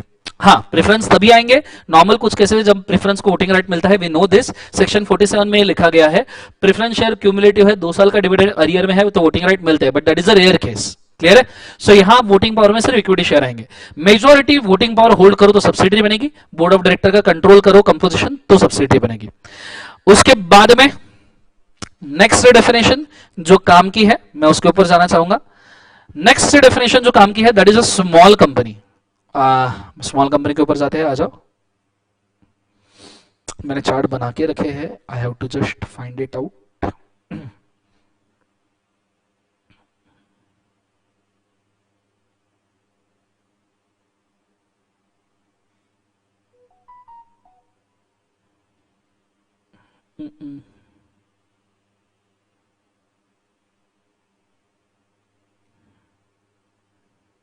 हाँ, ये लो। So small company, now small company का डेफिनेशन क्या है? स्मॉल कंपनी मींस, सबसे पहला वर्डिंग है which is not a public company. Small company या पब्लिक कंपनी नहीं होता, मतलब बचा प्राइवेट और ओपीसी। क्लियर है कंसेप्ट? अब बड़े अच्छे से ध्यान देना। जिसका पेड अप कैपिटल 50 लाख, सिर्फ मैं पहले पेड अप कैपिटल के ऊपर जा रहा हूं। जिसका पेड अप कैपिटल, यहां मैं मार्किंग कर दूं, जिसका पेड अप कैपिटल 50 लाख से 10 करोड़ है, या जिसका टर्नओवर 2 करोड़ से 100 करोड़ है, और यहां एंड लिखा है, दोनों कंडीशन एंड है। ऐसा तो नहीं हो सकता ना बेटा कि आपका पेड अप कैपिटल 50 लाख है और आपका टर्नओवर 500 करोड़ है, तो स्मॉल तो नहीं होगी ना। लॉजिक वाली बात है, बहुत सिंपल है, कुछ लोगों को सिंपल लॉजिक भी नहीं समझ में आते। सो 50 लाख से 10 करोड़ है और आपका पेड अप कैपिटल 50 लाख है और आपका टर्नओवर है 500 करोड़, क्या आप इसको स्मॉल बोलोगे? सच में कुछ भी ये नहीं हो सकता। क्लियर है? और टर्नओवर 2 करोड़ से अगर 100 करोड़ है तो ये दोनों कंडीशन कंप्लाइड है तो स्मॉल है। पर बहुत सारे बच्चों को ये चीज समझ में नहीं आती कि स्मॉल क्या। सर मतलब जिसका पेड अप कैपिटल 50 लाख से 10 करोड़ है वो स्मॉल, बराबर है सर? तो बेटा 50 लाख के नीचे कौन? जिसका पेड अप कैपिटल 50 लाख के नीचे वो कौन? टाइनी। ऐसा इंटरप्रिटेशन नहीं है इसका, तो बड़े अच्छे से ध्यान देना। ऐसी कंपनी, ये जो लिमिट दी है, पहले तो इससे शुरू करते हैं। जो लिमिट दी है 50 लाख से 10 करोड़, ये रेंज दी है। इस रेंज में से ministry of corporate affairs select करता है कि स्मॉल कंपनी की लिमिट क्या होनी चाहिए। फॉर एग्जांपल, अगर मिनिस्ट्री ऑफ कॉर्पोरेट अफेयर्स ने स्मॉल कंपनी की लिमिट किसी एक ईयर में रखी 70 लाख, तो भैया 0 से लेके 70 लाख तक जिनका capital, paid up capital 70 lakh है, वो स्मॉल कंपनी हो जाएगी। ऑब्वियसली टर्नओवर कंप्लाई किया तो। अगर एमसीए ने लिमिट कभी चेंज कर दी और बोली भैया 3 करोड़, तो जिनका लिमिट भैया 0 से 3 करोड़ है वो स्मॉल हो जाएगी।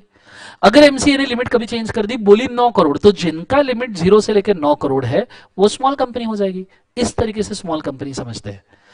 क्या एमसीए 10 करोड़ के ऊपर की लिमिट दे सकता है? नहीं। एमसीए को रेंज कितने अलाउड है? 50 लाख से 10 करोड़। तो 10 करोड़ के ऊपर की रेंज क्या MCA, ministry of corporate affairs के चेयरमैन दीदी जी निर्मला सीतारामन जी, क्या 10 करोड़ के ऊपर की रेंज दे सकते हैं? नहीं। 10 करोड़ ये मैक्सिमम लिमिट हुआ। मतलब 10 करोड़ के ऊपर वाली कंपनी हमेशा बिग कंपनी रहेगी, हमेशा बिग रहेगी। इसके ऊपर आप लिमिट नहीं दे सकते।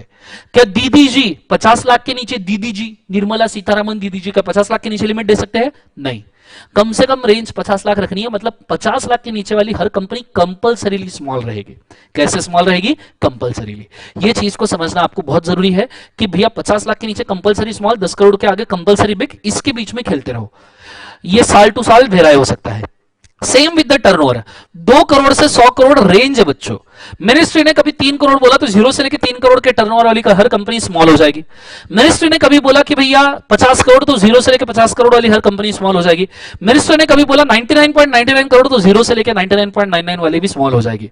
क्या मिनिस्ट्री 100 करोड़ के ऊपर बोल सकती है? नहीं। दीदी जी 100 करोड़ के ऊपर नहीं जा सकती, दीदी ऐसा कैसा चलेगा दीदी, ये तो 100 करोड़ मैक्सिमम लिमिट है ना, तो उसके ऊपर वाली कंपनी कंपलसरी बैक, क्या दीदी 2 करोड़ के नीचे जा सकती है, ऐसा कैसे चलेगा दीदी, 2 करोड़ इज मिनिमम लिमिट, तो 2 करोड़ के नीचे वाली हर कंपनी स्मॉल। ये मतलब होता है बच्चों स्मॉल कंपनी का, आधे बच्चों को समझ में ही नहीं आता। हाँ, पर इसके अंदर 3 नहीं कंसिडर किए जाते, मैं इसको यहां पे लिखता हूं, 3 कंपनी स्मॉल कंपनी में नहीं आती, भले ही वो लिमिट को कंप्लाई करे, होल्डिंग और सब्सिडरी कंपनी मिलकर स्मॉल में नहीं आएगी, नहीं तो आप क्या करोगे, स्मॉल कंपनी के एग्जम्पशंस लेने के लिए आप एक होल्डिंग बनाओगे, पेड अप कैपिटल टर्नओवर अगर रीच कर रहा है लिमिट से बाहर तो आप सब्सिडरी बनाओगे, फिर उसकी सब्सिडरी बनाओगे, और सब मिलके बिग कंपनी, ऐसा नहीं होगा।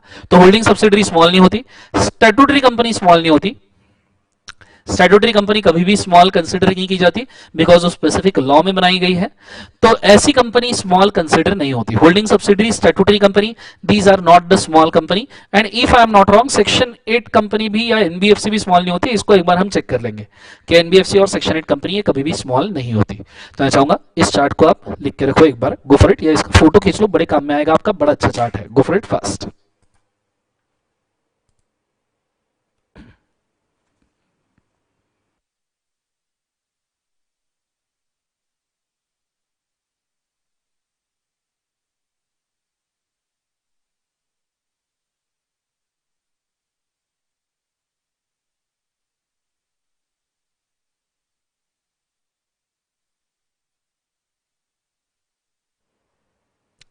बहुत जबरदस्त, 700 के आसपास लोग कंसिस्टेंटली ऑनलाइन रह रहे हैं, आई एम वेरी हैप्पी, और 900 से ज्यादा लाइक आए हैं।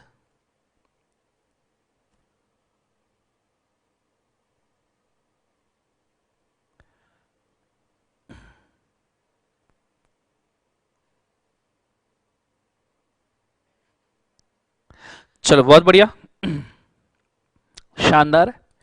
स्मॉल कंपनी के बाद अगला डेफिनेशन जो बड़ा काम का है, that is of foreign company. आ जाओ, फॉरेन कंपनी और गवर्नमेंट कंपनी को हम कंप्लीट करते हैं, नहीं एक डेफिनेशन रह गया, एसोसिएट कंपनी, ये पहले निपटा देते हैं। एसोसिएट कंपनी 2 सबसेक्शन 6 में बोली है, 2 तरीके से बन सकती है।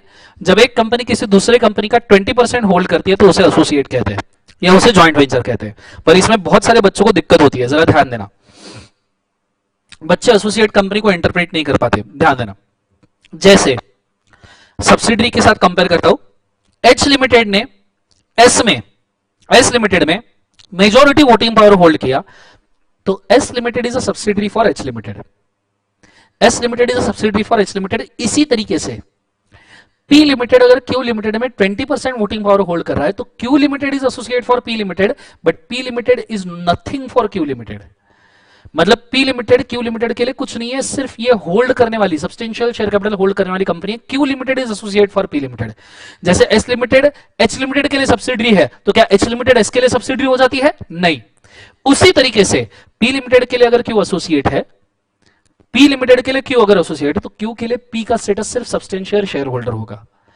दूसरा है जॉइंट वेंचर, जैसे आपको हीरो होंडा बड़ा फेमस जॉइंट वेंचर था पहले, अभी नहीं रहा। हीरो और होंडा ने मिलकर हीरो होंडा बनाया, तो Hero Honda is associate for Hero limited and Honda limited. हालांकि Hero limited and Honda limited are not associate for each other. ये चीज को समझना बड़ा याद रखना, क्लियर है? मैं चाहूंगा इसका भी फोटो खींच के रखो, फटाफट स्क्रीनशॉट ले लो 1 सेकंड के अंदर। चलो बहुत बढ़िया, आगे बढ़ते हैं। ये चीज होने के बाद में अगली चीज के ऊपर जाते हैं, फॉरेन कंपनी। फॉरेन कंपनी के अंदर आपने 4 चीजें याद रखनी है। पहला, it is incorporated outside India, having a place of business in India either physically or electronically, and majority of shareholders should be outside. So company का नाम लेते हैं, समझो सन्नी लिमिटेड, ठीक है? गलत मत सोचना, मैं सन्नी देओल की बात कर रहा हूं, ठीक है? तुम बड़ी नालायक लोग हो, ठीक है? सो कंपनी का नाम सन्नी लिमिटेड है। Now let's understand, Sunny limited कहां इनकॉर्पोरेट हुई थी? फॉरेन में, क्लियर है? प्लेस ऑफ बिजनेस पहले कहां था? फॉरेन में। मेजॉरिटी शेयर होल्डर पहले कहां इंटरेस्टेड थे? फॉरेन में। तो कंपनी का हमारे लिए कोई स्टेटस था क्या? नहीं, क्योंकि हम जानते ही नहीं थे तब कि सन्नी लिमिटेड कहां की है, क्या है, एक्सेट्रा। फिर सन्नी लिमिटेड इनकॉर्पोरेट कहां हुई? फॉरेन में। धीरे धीरे प्लेस ऑफ बिजनेस कहां आया? इंडिया में। पर फिर भी मेजॉरिटी शेयर होल्डर कहां इंटरेस्टेड है? फॉरेन में। तो इसको हम प्योर फॉरेन कंपनी कहते हैं। कभी अगर ऐसा हुआ, गलत मत सोचो, तुम सही कंसेप्ट पे रहो, Sunny limited incorporated in foreign, place of business foreign, सिर्फ इंडियन शेयर होल्डर इंटरेस्टेड हुए, बीच में ऐसा हुआ था सन्नी लिमिटेड बाहर इनकॉर्पोरेटेड, प्लेस ऑफ बिजनेस भी बाहर, इंडियन शेयर होल्डर ही इंटरेस्ट क्रिएट किए जा रहे फिजिकली और इलेक्ट्रॉनिकली दोनों तरीके से। इलेक्ट्रॉनिकली सर मेरे पास तो पूरा सर जीबीज में डाटा है, नलायक लोगों। सो फॉरेन में incorporated company, place of business foreign में, इंडियन मेजोरिटी शेयर होल्डर अगर इंटरेस्टेड है तो इसका कोई स्टेटस नहीं है। इंडिया के शेयर होल्डर इंटरेस्टेड होने से भैया कंपनी इंडियन नहीं हो जाती या फॉरेन कंपनी हमारे डेफिनेशन में नहीं होगी। कल तुम माइक्रोसॉफ्ट के शेयर परचेस कर लो तो ये नहीं बोल सकते कि Microsoft is a Indian company या इंडिया से रिलेशन है, ये सिर्फ इन्वेस्टमेंट है, बात खत्म। अगर कंपनी इनकॉर्पोरेटेड फॉरेन में, प्लेस ऑफ बिजनेस इंडिया में, मेजोरिटी शेयर होल्डर इंडिया में, भैया प्लेस भी इंडिया में, मेजोरिटी शेयर होल्डर भी इंडिया में, तो बनाई बाहर क्यों? तो इसे हम कहते हैं डीम्ड इंडियन कंपनी। कौन सी कंपनी? डीम्ड इंडियन कंपनी, जिसको लगता है कंपनीज एक्ट 2013। ये है आपका फॉरेन कंपनी का डेफिनेशन, बड़े अच्छे से इसको याद रखना चाहिए, तो इसका भी फोटो खींच के रखो। Go for it fast.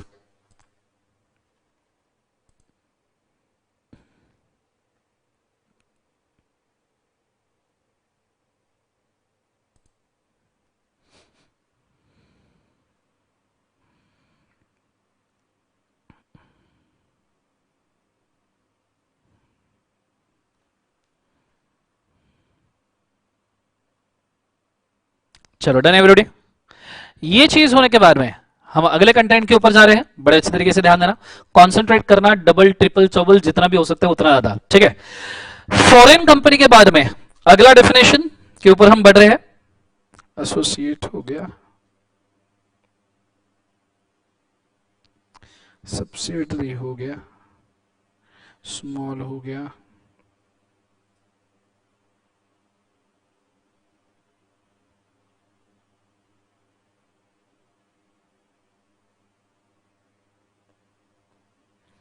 Hold on,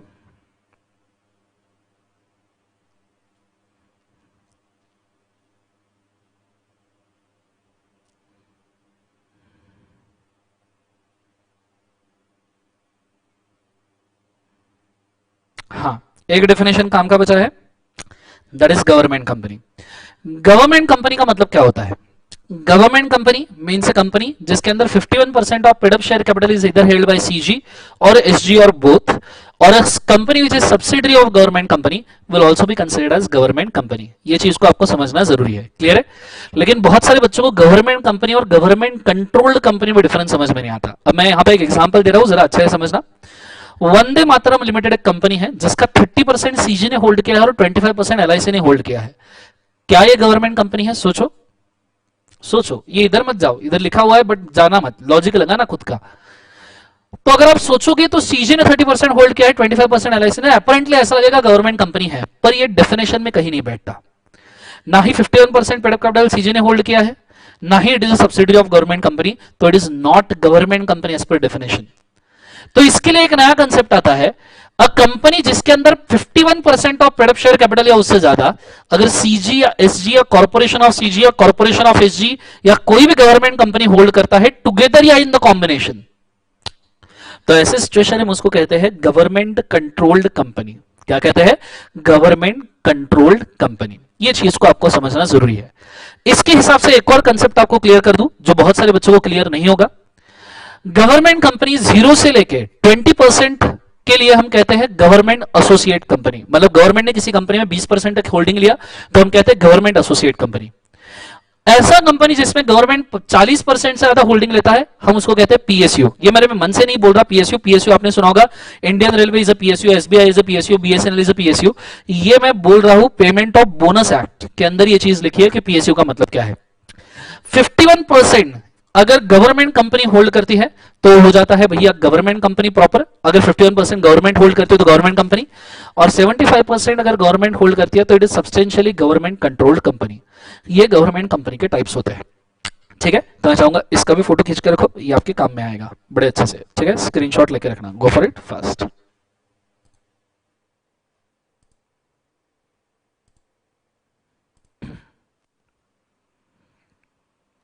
चलो बहुत बढ़िया, शानदार। ये चीज होने के बाद में अब मैं बढ़ रहा हूं अगले वाले कंटेंट के ऊपर। After this now we are moving towards the next content, और अगला है टाइप्स ऑफ कंपनी का चार्ट, जो मैं वापस रीफ्रेम करके आपको थोड़ा सा दे रहा हूं, क्योंकि बहुत सारे बच्चों को ये इस कंसेप्ट की क्लैरिटी नहीं होती। ये अब होने के बाद में हमारा बेसिक्स ऑफ कंपनी लॉ वाला चैप्टर खत्म होगा। मैंने मेन सब चीजें, सब कैटेगरीज कवर की है इस चैप्टर में से। मैं ये ट्राई कर रहा हूं सभी चैप्टर में से मेन कैटेगरीज हम अच्छे से कर ले, सो दैट कुछ छूट ना पाए। कंपनी एज पर इनकॉर्पोरेशन, आइला मेरी काउ हमारा मेमोरी टेक्निक था, आई पर से incorporation. Company as per incorporation 3 part में डिवाइड होता है, that is charter, statutory, registered. Charter मतलब ब्रिटिश ईस्ट इंडिया कंपनी जो था, that is a charter company, special right वाला। Statutory, SBI is a statutory company जो किसी स्पेसिफिक लॉ में बना है, जैसे SBI State Bank of India act 1955 में बनाया है। एलआईसी ये लाइफ इंश्योरेंस कॉर्पोरेशन एक्ट 1956 में बना है, तो ये स्टैट्यूटरी कंपनी है। रजिस्टर्ड कंपनी ये प्रैक्टिकल कंसेप्ट है, ये पहले 2 प्रैक्टिकल नहीं है इसलिए मैंने क्रॉस कर दिया। फिर उसमें आती है लाइबिलिटी, आइला liability, limited, unlimited. Unlimited company कोई बनाता नहीं है, 292 में बोल के रखा है लाइबिलिटी के ऊपर लिमिट नहीं है, मतलब आपका टीवी, फ्रिज, वॉशिंग मशीन, सोने की थाली, चांदी का चम्मच, बीवी के गहने, बच्चे के डायपर, बच्चे है नहीं पर होंगे जरूर, डोंट वरी, ऐसे डरने की जरूरत नहीं, होंगे, डोंट वरी, ऐसे बुरा मत मानो, होंगे जरूर, don't worry. So unlimited company, तो वो कंपनी कोई बनाता नहीं है, और जब लिमिटेड लाइबिलिटी अवेलेबल है उसके अंदर शेयर कैपिटल, गारंटी, कॉम्बो।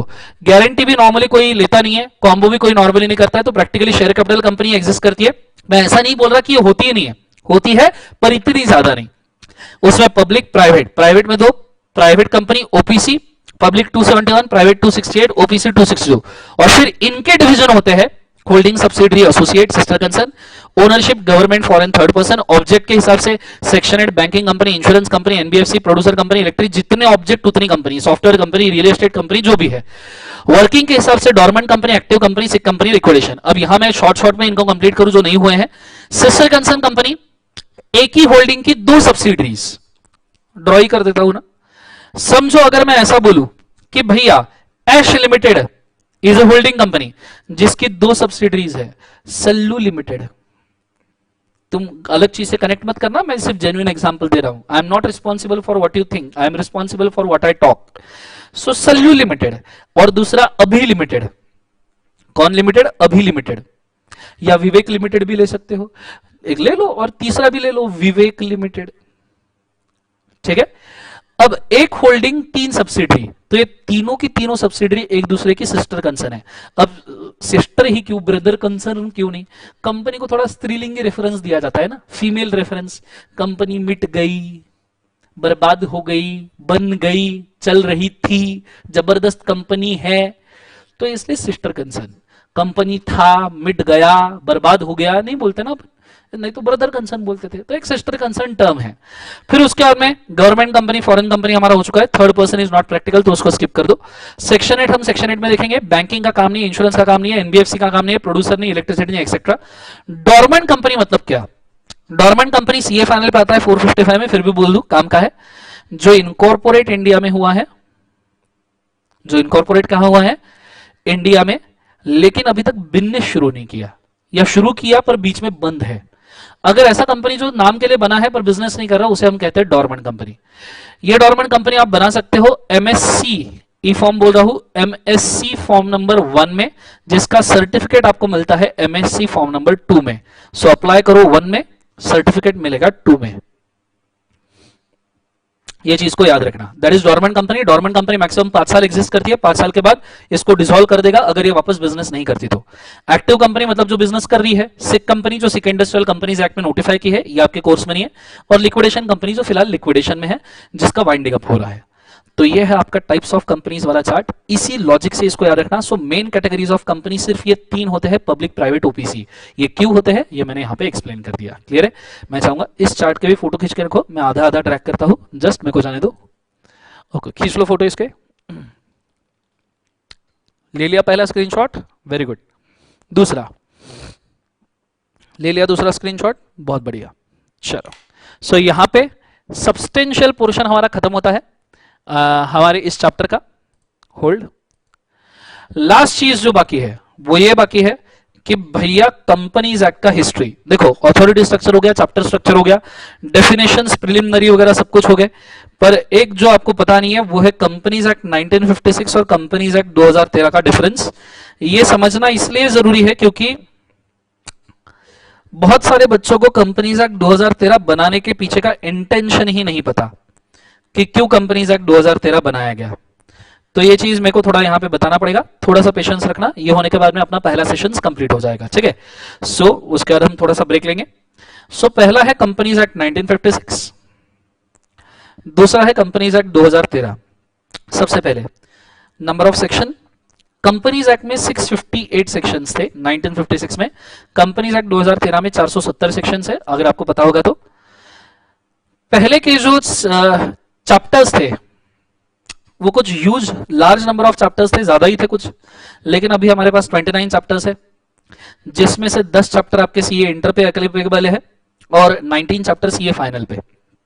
तीसरा, डिपार्टमेंट के सर्कुलर्स, रूल्स और नोटिफिकेशन बहुत ज्यादा थे, यहां पे बहुत कम है।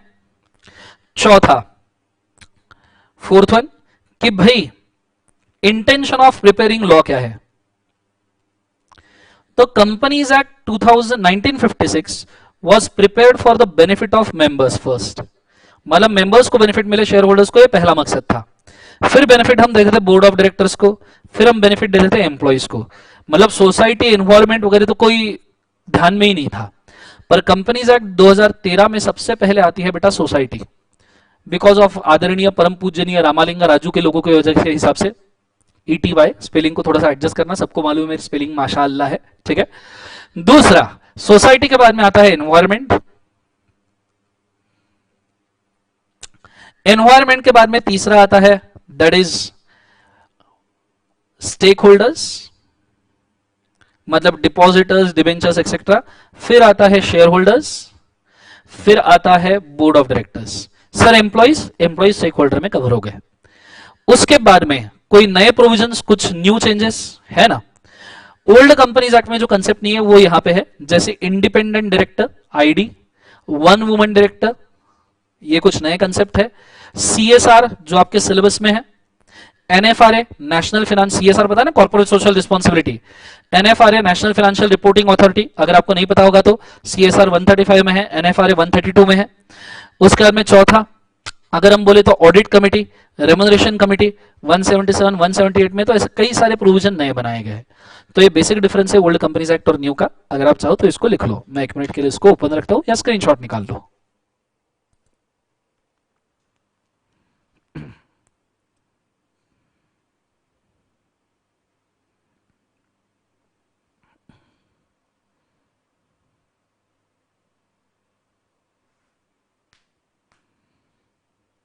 चलो तूफान, यहां पे आपका पहला सेशन दैट इज, जितनी भी मेरे को चीजें बेसिक्स में कवर करनी थी इंक्लूडिंग टाइप्स ऑफ कंपनीज वगैरह, वो सब मैंने यहां पे कवर कर ली है।